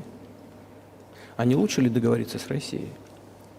Договориться уже понимая ситуацию, которая складывается на сегодняшний день, понимая, что Россия будет бороться за свои интересы до конца, и понимая это, начать вернуться к здравому смыслу, начать с уважением относиться к нашей стране, к ее интересам и искать какие-то решения. Мне кажется, что это гораздо умнее и рациональнее. Who blew up Nord Stream? Кто взорвал Северный поток? Вы? I was busy that day. Я был занят в тот день. I did not blow up Nord Stream. Я не взрывал Северный поток. У вас лично, может быть, есть алиби, у вас лично, но у CIA такого алиби нет. Do you have evidence that NATO or the CIA did У it? вас есть свидетельство того, что НАТО или же ЦРУ сделали это?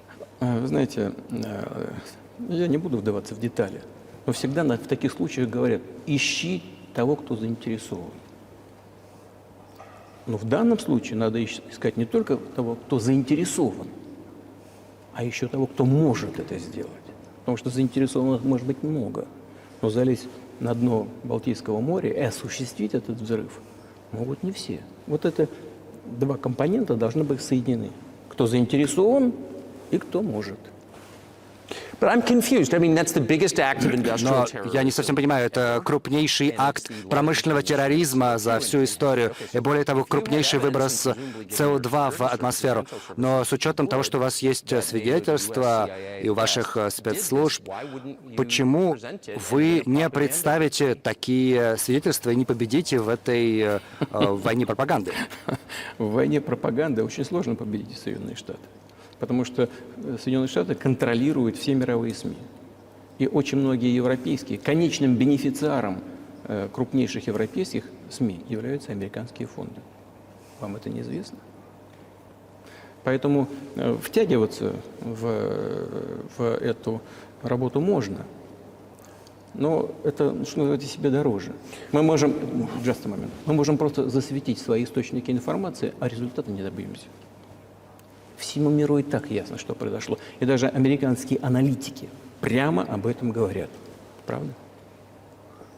Yes, Да, но вот вопрос. Вы работали в Германии, об этом хорошо известно. И немцы четко понимают, что их партнеры по НАТО это сделали. И они, конечно, это нанесло удар по экономике ФРГ. Почему же тогда немцы молчат? Вот это приводит меня в замешательство. Почему немцы ничего не говорили по этому вопросу? Ну, меня это тоже удивляет. Меня тоже удивляет. Но сегодняшнее немецкое руководство не руководствуется национальными интересами, а руководствуется интересами коллективного Запада. Иначе трудно объяснить логику их действий или бездействия. Ведь дело не только в Северном потоке-2, который взорвали, в Северном потоке-1, который взорвали. Северный поток-2 повредили, но одна труба жива-здорова, и по ней можно подавать газ в Европу. Но Германия же не открывает его. Мы готовы, пожалуйста. Есть еще один маршрут через Польшу, Ямал-Европа называется. Там тоже большой поток можно осуществлять. Польша закрыла его, но Польша с руки клюет у немцев. Из общеевропейских фондов деньги получает. А основной донор в эти общеевропейские фонды – Германия. Германия кормит Польшу в известной степени. А те взяли и закрыли маршрут на Германию. Зачем? Я не понимаю. Украина, в которую немцы поставляют оружие и деньги дают. Второй спонсор после Соединенных Штатов по объемам финансовой помощи Украине – это Германия. Через территорию Украины 2 маршрута газовых проходят. Они взяли один маршрут и закрыли просто. Украинцы, откройте второй маршрут, и, пожалуйста, получайте газ из России. Они же не открывают. Почему немцам не сказать? Слушайте, ребята, мы вам и деньги даем, и оружие. Вентиль отвинтите, пожалуйста. пропустите из России газ для нас. Мы втридорого покупаем сжиженный газ в Европе. Это роняет уровень на нашей конкурентоспособности экономики в целом до нуля. Вы хотите, чтобы мы деньги вам давали? Ну дайте нам нормально существовать, заработать в нашей экономике. Мы же вам деньги оттуда даем. Нет, не делают этого. Почему? Спросите у них. Вот что здесь, что в голове у них одно и то же. Там, потом, знаете, люди очень некомпетентны. Может быть, мир сейчас разделяется на два полушария. Одно полушарие с дешевой энергией, другое нет. Я хочу задать вопрос по этому вопросу. Да, сейчас многополярный мир. Вы можете описать альянсы, блоки, кто на чьей стороне, как вы считаете? Послушайте, вы сказали, мир разделяется на два полушария. Голова разделяется на два полушария. Одно отвечает за одну сферу деятельности, другая более креативная там, и так далее. Но это все-таки одна голова. Нужно, чтобы и мир был единым, чтобы безопасность была общей, а не рассчитанной на этот золотой миллиард. И тогда, только в этом случае, мир будет стабильным, устойчивым и прогнозируемым. А до тех, пока голова разделена на две части, это болезнь. Это тяжелая болезнь, тяжелое заболевание. Вот мир проходит через этот период тяжелого заболевания. Но мне кажется, что благодаря, в том числе, честной журналистике, они как врачи работают. Может быть, удастся как-то это все соединить. Приведу один пример. Американский доллар объединил весь мир во многом. И как вы считаете, исчезнет ли доллар как резервная валюта? Каким образом санкции изменили место доллара в мире? Вы знаете, это одна из грубейших стратегических ошибок политического руководства Соединенных Штатов. Использование доллара в качестве инструмента внешнеполитической борьбы. Доллар – это основа основ могущества США. Я думаю, что все это прекрасно понимают. Сколько ни напечатай долларов, они по всему миру разлетаются. Инфляция в США минимальная, сколько там, по-моему, 3%, примерно 3,4, что ли. Вот. Приемлемо для США абсолютно. Вот. А печатают-то бесконечно. Конечно. О чем говорит долг. 33 триллиона. Это же эмиссия. Тем не менее, это главное оружие сохранения могущества США в мире. Как только политическое руководство приняло решение использовать доллар в качестве инструмента политической борьбы, они нанесли удар по этому американскому могуществу. Я не хочу употреблять каких-то нелитературных выражений, но это глупость и огромная ошибка. Вот смотрите, что происходит в мире. Даже среди союзников США сокращаются запасы в долларах сейчас. Все смотрят на то, что происходит, и начинают искать возможность себя обезопасить. Но если в отношении некоторых стран США применяют такие ограничительные меры, как ограничение расчетов, замораживание авуаров и так далее, это огромная тревога и сигнал для всего мира.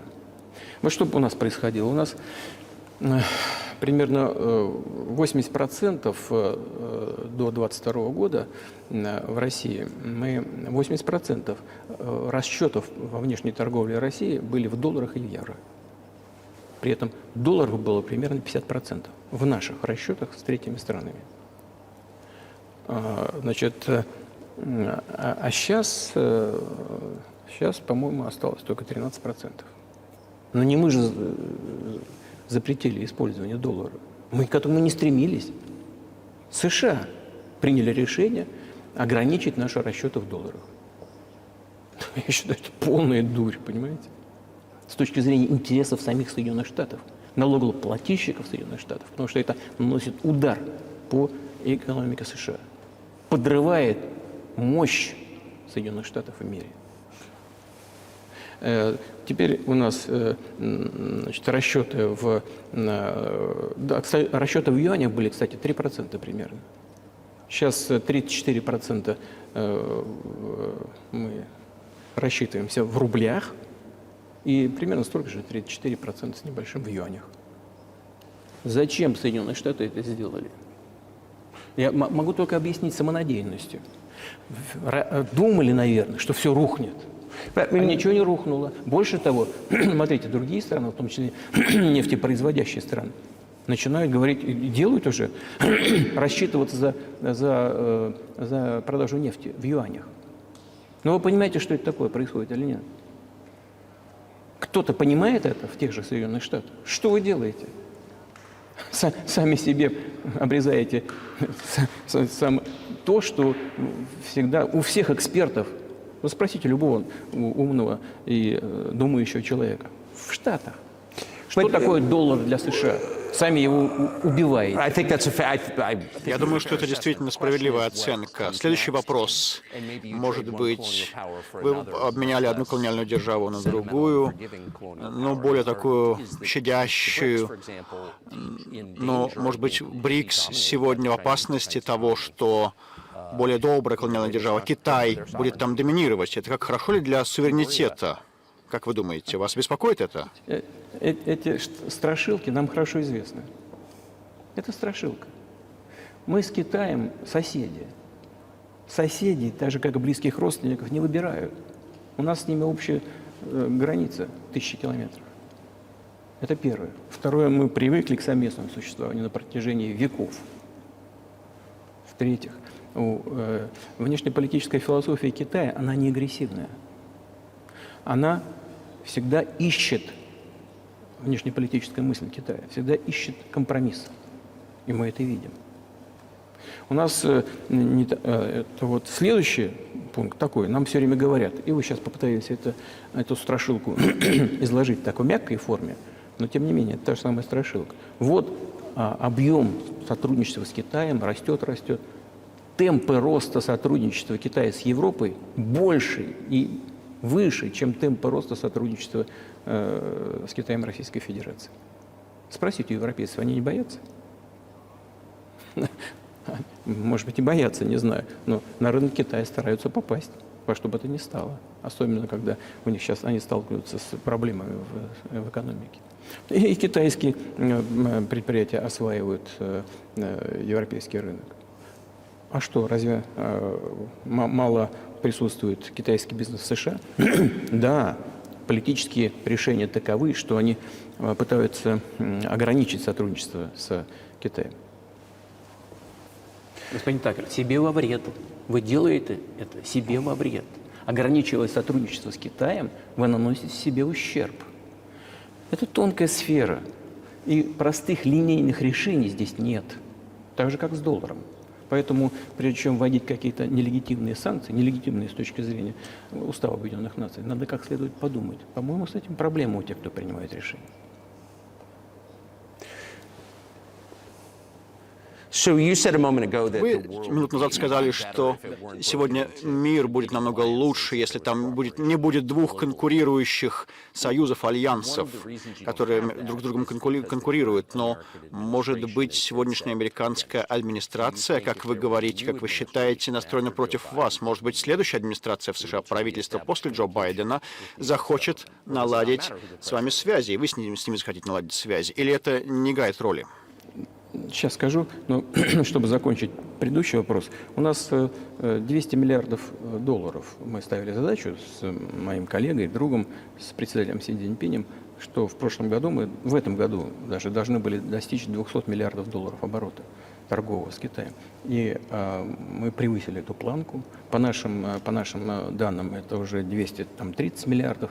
По китайской статистике 240 миллиардов долларов, если в долларах все считать, у нас товарооборот с Китаем. И очень важная вещь. Он у нас сбалансированный, этот торговый оборот. И он дополняет друг друга и в высокотехнологичной сфере, и в сфере энергетики, и в сфере научных разработок. Он очень сбалансированный. Вот. Ну а что касается БРИКС в целом, Россия стала председателем БРИКС с этого года, то там страны БРИКС развиваются очень быстрыми темпами. Вот смотрите, дай бог памяти, чтобы не ошибиться, но в 1992 году, по-моему, доля стран «семерки» в мировой экономике составляла 47%. Так? Это в 1992 году. А в 2022 она упала где-то до, по-моему, 30 с небольшим. Доля стран БРИКС в 1992 году составляла всего 16%.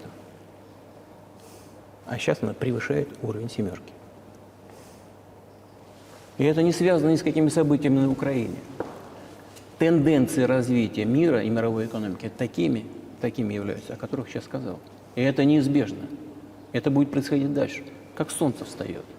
Помешать невозможно. Надо к этому приспособиться. Как Соединенные Штаты приспосабливаются? С помощью силы. Санкций, давления, бомбардировок, применения вооруженных сил. Это связано с самонадеянностью. Люди не понимают в вашей политической элите, что мир меняется по объективным обстоятельствам. И нужно грамотно, вовремя, своевременно принимать правильные решения, чтобы сохранить свой уровень. Извините меня, даже если кто-то хочет уровень доминирования. Такие грубые действия, в том числе в отношении России, скажем, других стран, они приводят к обратному результату. Это очевидный факт. Уже сегодня это стало очевидно.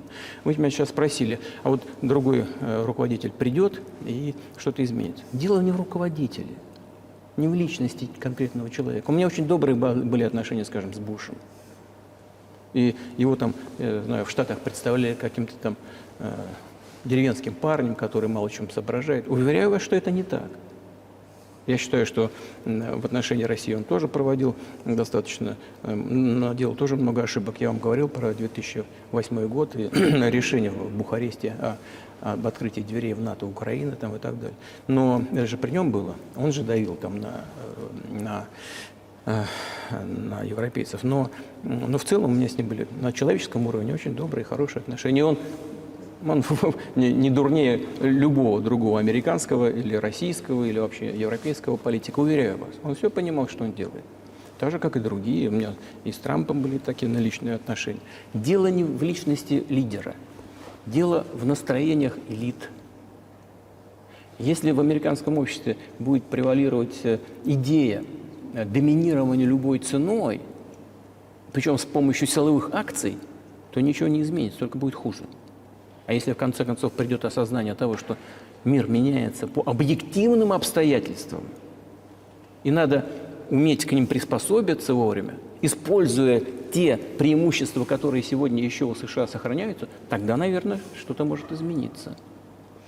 И вот смотрите, экономика Китая стала первой экономикой в мире по паритету покупательной способности, по объему. Она обогнали США уже давно. Потом США, так? А потом Индия, 1,5 миллиарда человек. Потом Япония. На 5-м месте Россия. Россия за прошлый год стала первой экономикой Европы, несмотря на все санкции и ограничения. Это нормально, с вашей точки зрения? Санкции, ограничения, невозможность расчетов в долларах, отключение от SWIFT, санкции в отношении наших кораблей, перевозящих нефть, санкции в отношении самолетов, санкции во всем, везде. Самое большое количество санкций в мире, которые применяются, это применяется против России. А мы стали первой экономикой Европы за это время. Инструменты, которые США применяют, не действуют. Но надо же подумать, что делать. Вот если вот это осознание придет к правящим элитам, то да, тогда и тогда первое лицо государства будет действовать в ожидании того, что ждут от него и избиратели, и люди, которые принимают решения на различных уровнях. Тогда может что-то измениться. You're Вы describing two different systems. описываете две разные системы, говорите, что лидер действует в интересах избирателей, но в то же время какие-то решения правящими классами принимаются.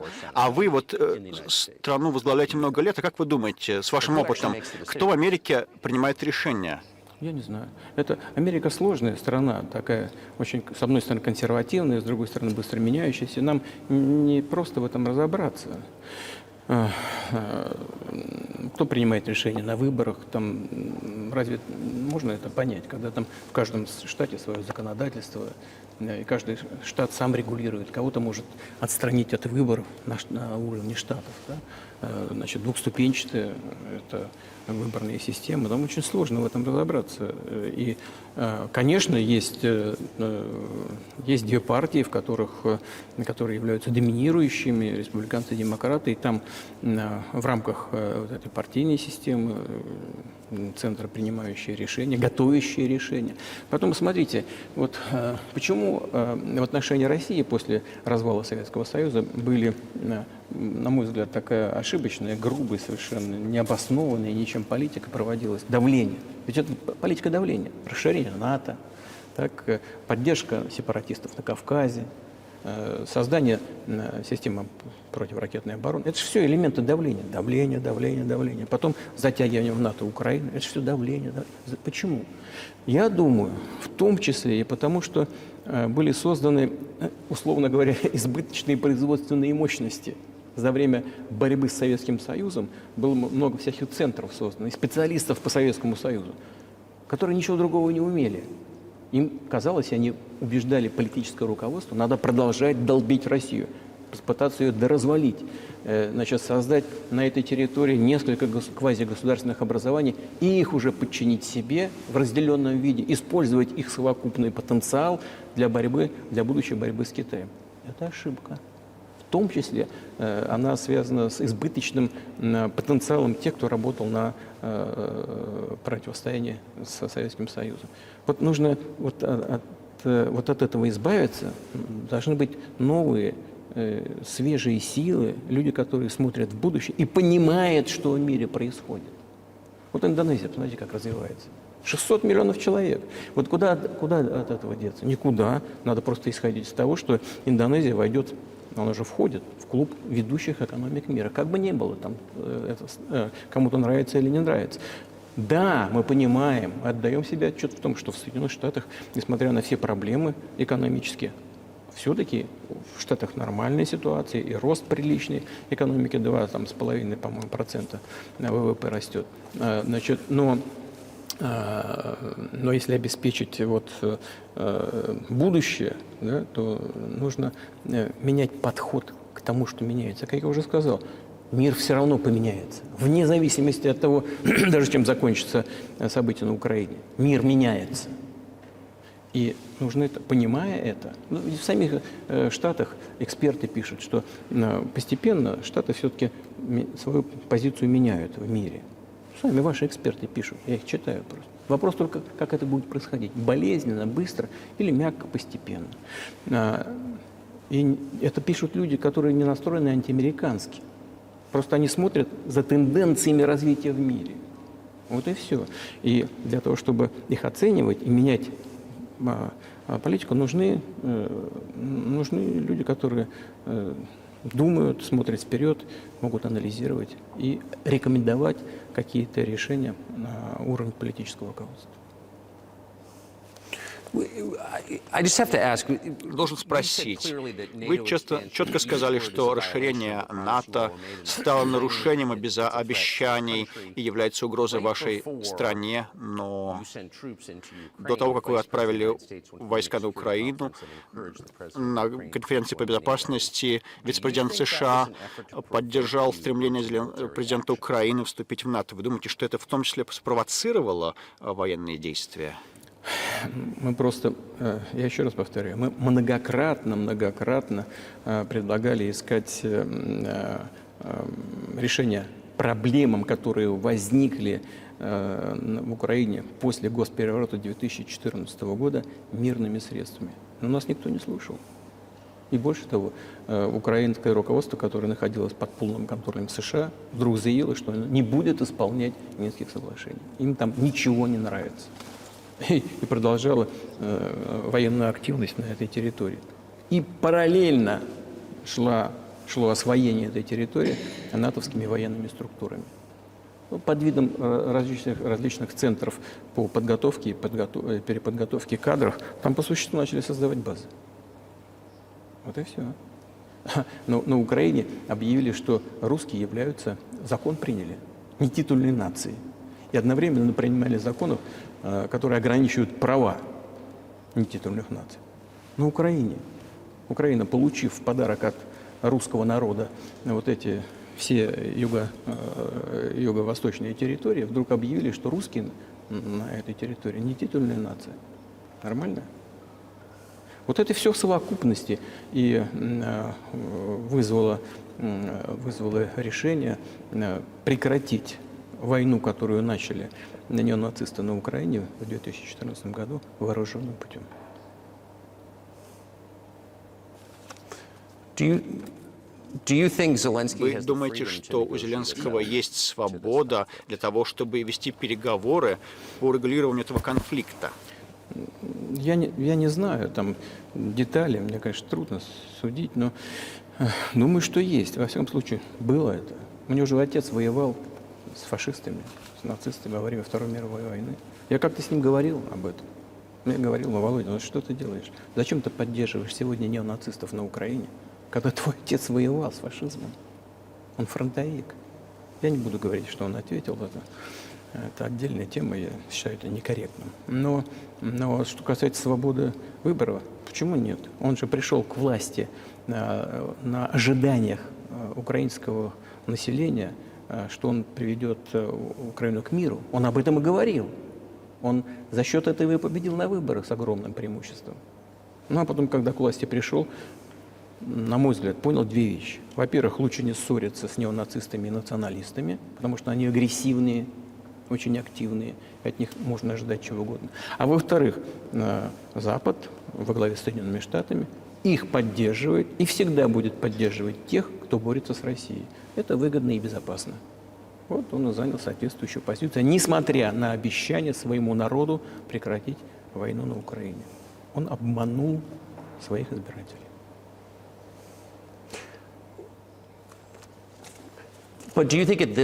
Считаете, что сейчас, вот, в феврале 2024 года, у него есть свобода говорить с вашим правительством и попытаться как-то своей стране помочь, или, может быть, он может вообще сам это сделать? Ну, а почему нет? Он же считает себя главой государства, он победил на выборах. Хотя мы считаем в России, что все, что произошло после 2014 года, первичным источником власти является госпереворот. И в этом смысле даже сегодняшняя власть является ущербной. Но он считает себя президентом, в этом качестве его признают Соединенные Штаты, вся Европа, да и практически весь остальной мир. А почему нет? Он может. Мы же вели переговоры с Украиной в Стамбуле. Договорились же, он же знал об этом. Более того, руководитель переговорной группы, господин Арахамия, по-моему, его фамилия, он до сих пор возглавляет фракцию правящей партии президента в Раде. Он же возглавляет до сих пор фракцию президента в Раде, в парламенте страны. Он до сих пор там сидит. Он даже поставил свою подпись предварительную на этом документе, о котором я вам говорю. Но потом он же публично на весь мир заявил: мы были готовы подписать этот документ. Но приехал господин Джонсон, тогда премьер-министр Великобритании, отговорил нас от этого и сказал, что лучше воевать с Россией. Они нам все дадут для того, чтобы мы вернули утраченное в ходе боестолкновения с Россией. И мы, сказал он, согласились с этим предложением. Ну, посмотрите, же опубликовано его заявление. Он сказал это публично. Могут они к этому вернуться или нет? То есть это вопрос, хотят они или нет. А после этого еще господин президент Украины издал декрет, запрещающий вести с нами переговоры. Ну пусть он отменит этот декрет, и все. Мы же не отказывались никогда от переговоров. Вот нам все время, мы слышим: готова Россия, готова. Да мы не отказывались. Они же публично отказались. Ну что же, Пускай меняет свой декрет и вступайте в переговоры. Мы не отказывались никогда. А то, что они подчинились требованию либо уговорам бывшего премьер-министра Великобритании господина Джонсона, ну, мне кажется, что это нелепо и очень, ну, как бы сказать, печально, потому что, как сказал господин Арахами, мы еще 1,5 года назад могли прекратить эти боевые действия, прекратить эту войну. Но нас англичане уговорили, и мы от этого отказались. Где теперь господин Джонсон? А война продолжается. That's a good question. Where do you think he is, and why did he do that? Зачем он это сделал? Да хрен его знает, зачем это, если я не понимаю. Общая установка была, почему-то у всех сложилась иллюзия, что Россию можно победить на поле боя. От самонадеянности и от небольшого ума. От чистого сердца, но не от большого ума.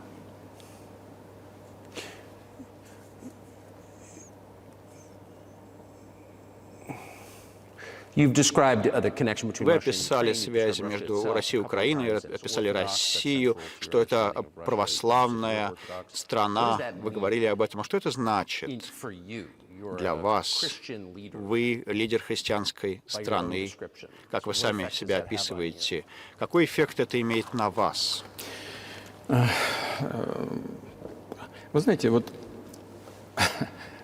как я уже сказал, в 988 году князь Владимир сам крестился, по примеру своей бабки, княгини Ольги, а потом крестил свою дружину, а потом постепенно, в течение нескольких лет, крестил и всю Русь. Это был длительный процесс, от язычников к христианам много лет занял. Но в конечном итоге вот это православие, восточное христианство, оно глубоко укоренилось в сознании русского народа. Когда Россия расширялась и впитывала в себя другие народы, и те, которые исповедуют ислам, и буддизм, и иудаизм, Россия всегда относилась очень лояльно к тем людям, которые исповедуют другие религии. В этом ее сила.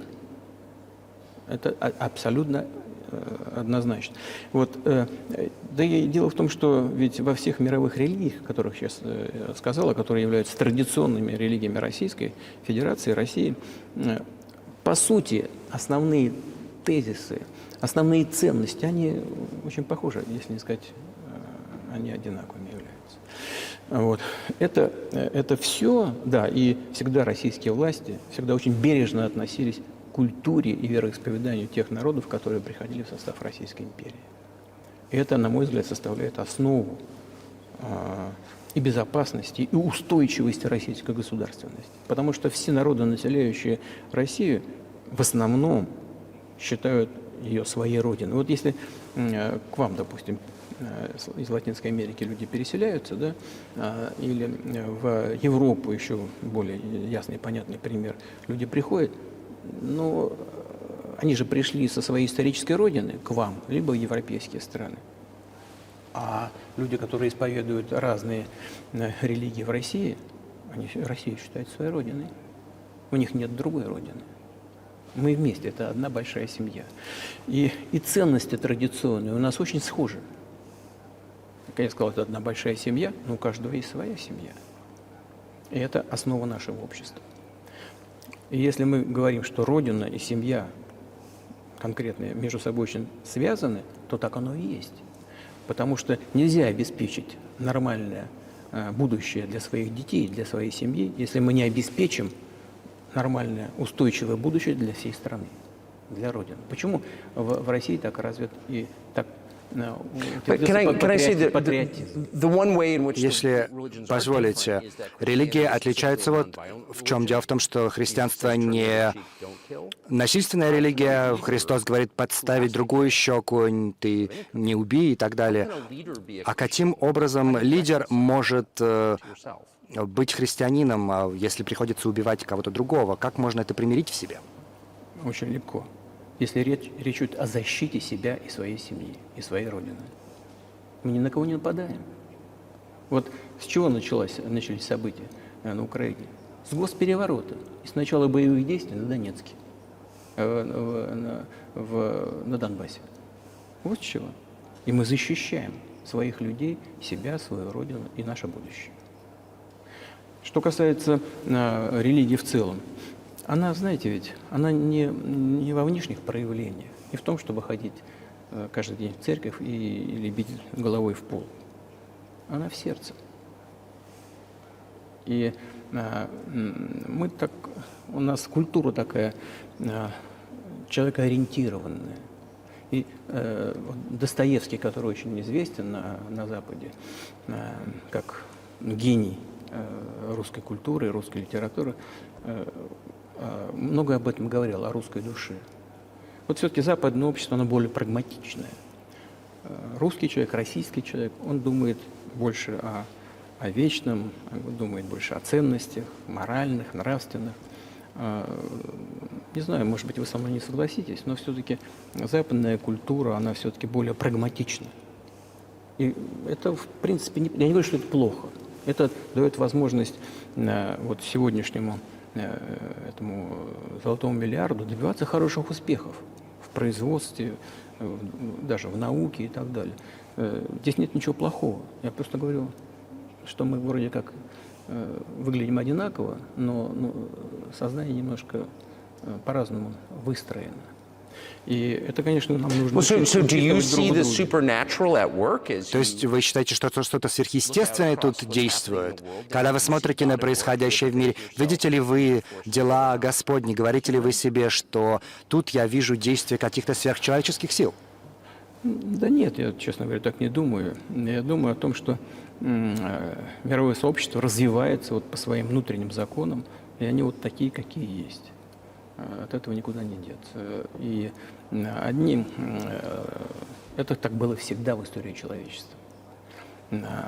Одни народы и страны поднимались, размножались, укреплялись, потом они сходили с международной арены в таком качестве, к которому они привыкли. Мне, наверное, не нужно приводить эти примеры, но начиная с тех же самых ордынских завоевателей, с Чингисхана и потом Золотой Орды, заканчивая Великой Римской империей. В истории человечества, кажется, ничего такого больше не было, как Великая Римская империя. Тем не менее, потенциал варваров постепенно накапливался, и под их ударами Римская империя развалилась, потому что варваров стало больше. Значит, они начали в целом хорошо развиваться, ну, как мы сейчас говорим, экономически, они стали укрепляться. И тот режим, который в мире был навязан Великой Римской империей, он развалился. Правда, разваливался долго, 500 лет. Этот процесс разложения Великой Римской империи шел 500 лет. В сегодняшней ситуации, разница в сегодняшней ситуации в том, что процессы изменения сегодня идут гораздо быстрее, чем во времена Великой Римской империи. So when does the AI empire start, do you think? Ну, когда начнется тогда империя ИИ, искусственного интеллекта? Меня все в более сложные вопросы погружаете. Для того, чтобы ответить, надо быть, конечно, специалистом в сфере больших чисел, в сфере вот этого искусственного интеллекта. У человечества много угроз. Исследования в области генетики, которые могут сверхчеловека создавать, специального человека, да, человека-воина, человека-ученого, человека-спортсмена. Ну, вот сейчас вот говорят, в США Илон Маск внедрил уже чип в мозг какого-то человека. What do you think of that? Что вы об этом думаете? Ну, я думаю, что Маска остановить невозможно. Значит, он все равно будет делать то, что считает нужным. Но надо с ним как-то договариваться. Надо искать какие-то способы убедить его. Мне кажется, он умный человек, то есть я уверен, что он умный человек. Надо с ним как-то договариваться о том, что этот процесс нужно канализировать, подчинять каким-то правилам. Человечество, конечно, думать должно о том, по поводу того, что будет происходить с ним в связи с развитием вот этих новейших исследований и технологий в генетике, либо в искусственном интеллекте. Прогнозировать можно примерно, что будет происходить. Поэтому вот Тогда, когда человечество почувствовало угрозу своему существованию от ядерного оружия, все обладатели ядерного оружия, начали между собой договариваться, потому что понимали, что их неаккуратное применение может привести к полному тотальному уничтожению. Вот когда наступит понимание того, что беспредельное, бесконтрольное развитие искусственного интеллекта, либо генетики, либо еще каких-то современных направлений, остановить которые невозможно, все равно эти исследования будут, так же, как невозможно было скрыть, что такое порох от человечества, и невозможно прекратить исследования в той или другой области. Эти исследования все равно будут. Но когда человечество почувствует угрозу для себя, человечество в целом, тогда, мне кажется, наступит период договариваться на межгосударственном уровне о том, как мы будем это регулировать.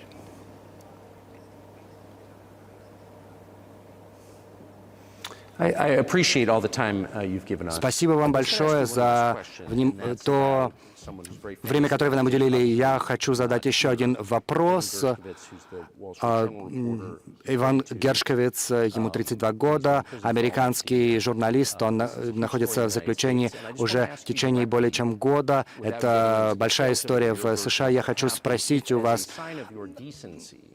вы готовы ли бы в качестве жеста доброй воли освободить его для того, чтобы мы отвезли его в США?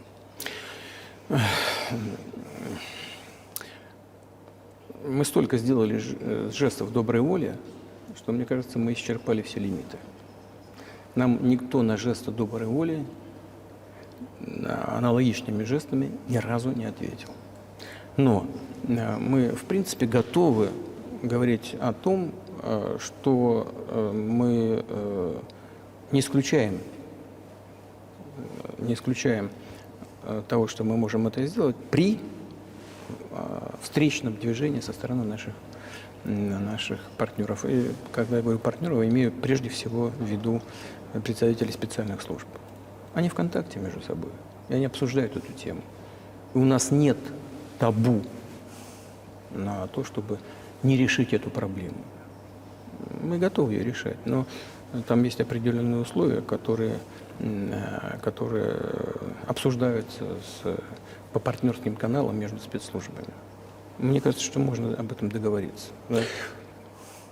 So typically, I mean, this stuff has happened for obviously Ну, centuries. конечно, все происходит в течение веков. Страна ловит шпиона, задерживает его и потом обменивает на кого-то. Конечно, это не мое дело, но отличается эта ситуация тем, что этот человек совершенно точно не шпион. Это просто ребенок.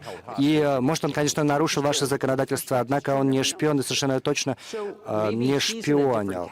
Может быть, он находится все-таки в другой категории. Может быть, несправедливо было бы просить в обмен на него кого-то другого. Вы знаете, можно как угодно говорить, что такое шпион, что не шпион, но есть определенные вещи, предусмотренные законом. Если человек получает секретную информацию, делает это на конспиративной основе, то это называется шпионаж. Он этим именно и занимался. Он получал закрытую секретную информацию, причем делал это конспиративно. Не знаю, может быть, его втянули, кто-то мог втянуть его в это дело. Может, он сделал все по неосторожности, по собственной инициативе. Но по факту это называется шпионаж. Поэтому здесь и все доказано. Ведь его взяли с поличным при получении этой информации. Если бы это были какие-то надуманные вещи, придуманные, недоказанные, то это была бы другая история. Но с поличным взяли, когда он получал секретную информацию на конспиративной основе. Ну как, что это такое? Значит, повторю еще раз. But are you suggesting that he was working for the US Вы government or говорите, NATO, что он or he работал was just на a reporter американское who правительство, gave на НАТО, material или he же wasn't он supposed to have? просто It seemed like very журналист, different. который получил информацию, которая не должна была оказаться в его руках? Мне кажется, все-таки есть разница между двумя этими категориями. Я не знаю, на кого он работал. Но повторяю еще раз. Получение секретной информации на конспиративной основе называется шпионаж. Он работал в интересах американских спецслужб, каких-то других структур. Я не думаю, что он работал на Монако. Вряд ли Монако заинтересован в получении этой информации. это спецслужбы должны между собой договориться, понимаете? Есть определенные наработки там, есть люди, которые тоже, по нашему мнению, не связаны со спецслужбами. Послушайте, вот я вам скажу, сидит в одной стране, в стране союзника Соединенных Штатов, человек, который из патриотических соображений ликвидировал в одной из европейских столиц бандита. Во время событий на Кавказе, знаете, что он делал? Не хочется говорить, но тем не менее скажу. Он выкладывал наших солдат, взятых в плен, на дорогу, а потом машиной проезжал по их головам. Что это за человек? И человек ли это? Ну, нашелся патриот, который ликвидировал его в одной из европейских столиц. Вот сделал он это по собственной инициативе или нет, это другой вопрос. Ну, вот он... Yeah, but Evan Gershkovich didn't. Да, но Иван Гершкович ничего подобного не делал. Это совершенно другая история. Он делал другое. Он просто журналист. Да, он не просто журналист. Я повторяю еще раз, это журналист, который получал секретную информацию на конспиративной основе. Вот. Ну да, это другая история совсем. Я просто говорю про тех людей, которые находятся, по сути, под контролем властей США, где бы они ни сидели в тюрьме. И между спецслужбами идет диалог. Это должно решаться тихо, спокойно, на профессиональном уровне. Контакты есть, пусть работают. Я не исключаю, что и тот человек, о котором вы сказали, господин Гершкович, может оказаться на родине. Почему нет? Это бессмысленно, более или менее, держать его в тюрьме в России.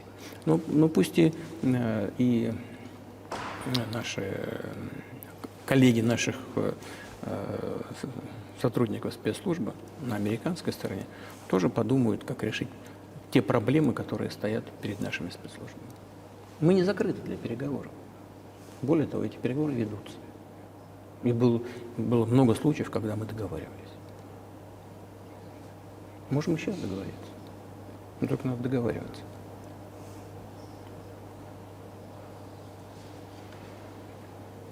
I hope you let him out. Я надеюсь, что вы его выпустите. Спасибо большое, господин президент. Мне тоже хотелось бы, чтобы он уехал. Мне тоже хотелось бы, чтобы он поехал домой, в конце концов. Я говорю искренне совершенно. Но, повторяю, диалог идет. Чем больше мы придаем огласке вещи подобного рода, тем сложнее их решить.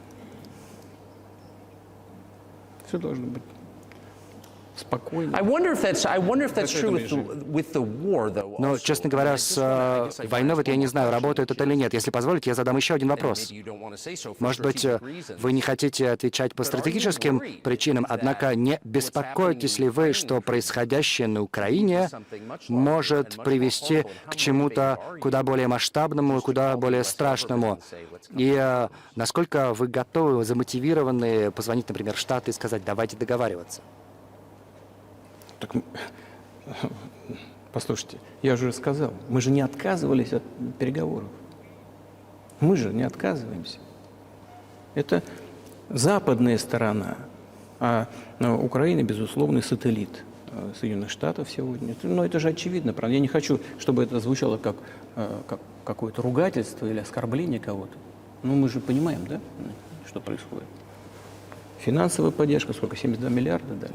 На втором месте Германия находится, другие европейские страны. Десятки миллиардов долларов идут на Украину. Огромный поток идет оружия. Ну, конечно, поэтому скажите сегодняшнему руководству Украины, слушайте, давайте садитесь, договаривайтесь, отменяйте свой дурацкий указ или декрет, и садитесь, переговаривайтесь. Мы же не отказались. Да, вы об этом уже сказал. Я прекрасно понимаю, конечно, что это не ругательство. И в самом деле сообщалось о том, что Украине не дали подписать мир по указанию бывшего премьер-министра Великобритании, который действовал по указке из Вашингтона. Вот почему я спрашиваю, почему вам напрямую не решать эти вопросы с администрацией Байдена, которая контролирует администрацию Зеленского на Украине? Но если администрация Зеленского на Украине отказалась от переговоров, я исхожу из того, что они это сделали по указанию из Вашингтона. Но пусть теперь, если видят в Вашингтоне, что это неправильное решение, пусть откажутся от него, найдут какой-то предлог тонкий, не обидный ни для кого. Найдут это решение. Не мы же приняли это решение. Там приняли решение. Пусть они от него отказываются. Вот и все. Но они приняли неправильное решение. Теперь мы должны искать выход из этого неправильного решения. Хвосты им там заносить. Корректировать их ошибки. Они совершили ее, пусть и исправляют. Мы за. So I just want to make sure I'm not misunderstanding what you're Хочу saying. удостовериться, что я вас правильно понимаю. То есть вы хотите добиться путем переговоров решения того, что происходит сейчас на Украине, правильно? Правильно. Но мы же добились этого. Мы создали большой документ в Стамбуле, который был парафирован руководителем украинской делегации. Там подпись его стоит. Ну, на выдержке из этого договора, не на всем, а на выдержке. Он подпись поставил свою. А потом он же сказал, мы были готовы подписать, и война бы уже давно закончилась 1,5 года назад. Но приехал господин Джонсон, отговорил нас от этого, и мы упустили этот шанс. Но упустили, совершили ошибку. Пусть вернутся к этому. Вот и все. Но почему мы должны суетиться там? И исправлять чьи-то ошибки? Я понимаю, можно сказать, что наша ошибка, что мы интенсифицировали действия и с помощью оружия решили прекратить эту войну, как я сказал, начатую в 2014 году на Донбассе. Но я вас верну еще поглубже, я уже об этом говорил, мы с вами сейчас обсуждали это. Тогда вернемся в 91 год, когда, значит, нам обещали НАТО не расширять. Вернемся в 2008 год, когда ворота в НАТО открыли. Вернемся к Декларации о независимости об Украине, когда она провозгласила себя нейтральным государством. Вернемся к тому, что базы НАТО, и американские базы, английские стали возникать на территории Украины, создавать нам эти угрозы. Вернемся к тому, что госпереворот совершили на Украине в 2014 году. Ну, бессмысленно, правда? Можно вот этот шар катать туда-обратно бесконечно. Но они же прекратили переговоры. А ошибка? Да. Исправьте ее. Мы готовы. Чего еще-то? Не считаете ли вы, что было бы слишком унизительно для НАТО сейчас признать за Россией контроль того, что 2 года назад составляло украинскую территорию? Я же сказал, что пусть подумают, как сделать это достойно. Варианты есть, но если желание есть. Вот до сих пор шумели, кричали, надо добиться стратегического поражения России, поражения на поле боя. Ну, теперь, видимо, сознание приходит, что это не просто сделать, если вообще возможно. По моему мнению, это невозможно по определению. Этого не будет никогда. Мне кажется, сейчас осознание этого пришло и к тем, кто контролирует власть на Западе. Но если это так, и если это осознание пришло, ну, подумайте теперь, что делать дальше. Мы готовы к этому диалогу. Больше того, ну ладно, это уже будет Готовы ли бы вы сказать, например, НАТО, поздравляю, вы победили, давайте ситуацию сохраним вот в том виде, в каком она сейчас? Ну, вы знаете, это предмет переговоров. Это предмет переговоров, который с нами никто не хочет вести. Ну, или, точнее сказать, хотят, но просто не знаю. Я знаю, что хотят. Я не только вижу это, но я знаю, что хотят. Но никак не могут понять, как это сделать. Ну, додумались же, довели до той ситуации, в которой мы находимся. Это вот не мы довели, а наши партнеры, оппоненты до этого довели. Ну, хорошо, да, теперь подумают, как это повернуть в другую сторону. Мы же не отказываемся.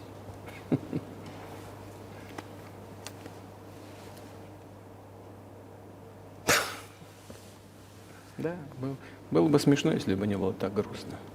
Вот, и это бесконечная мобилизация на Украине, истерика, там внутренние проблемы.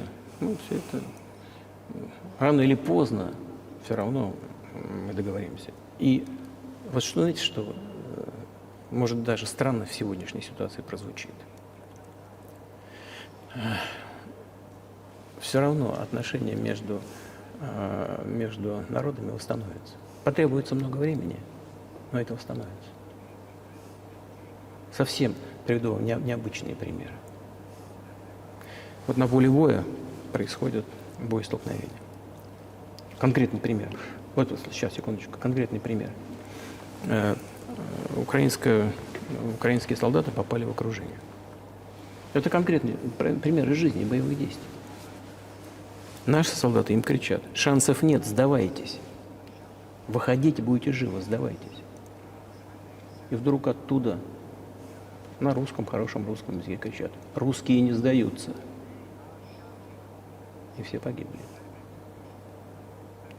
Они до сих пор русскими себя ощущают. В этом смысле то, что происходит, это в известной степени какой-то элемент гражданской войны. И все думают, что на Западе, думают, что вот боевые действия навсегда растащили вот одну часть русского народа от другого. Нет. Воссоединение произойдет. Оно никуда и не делось. Почему украинские власти растаскивают русскую православную церковь? Потому что она объединяет не территорию, а душу. И никому не удастся ее разделить.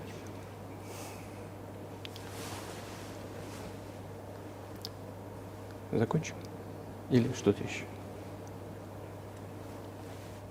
No, I think that's great. Спасибо. Нет, это все. Thank you, Mr. President. Спасибо большое. Спасибо большое, господин президент.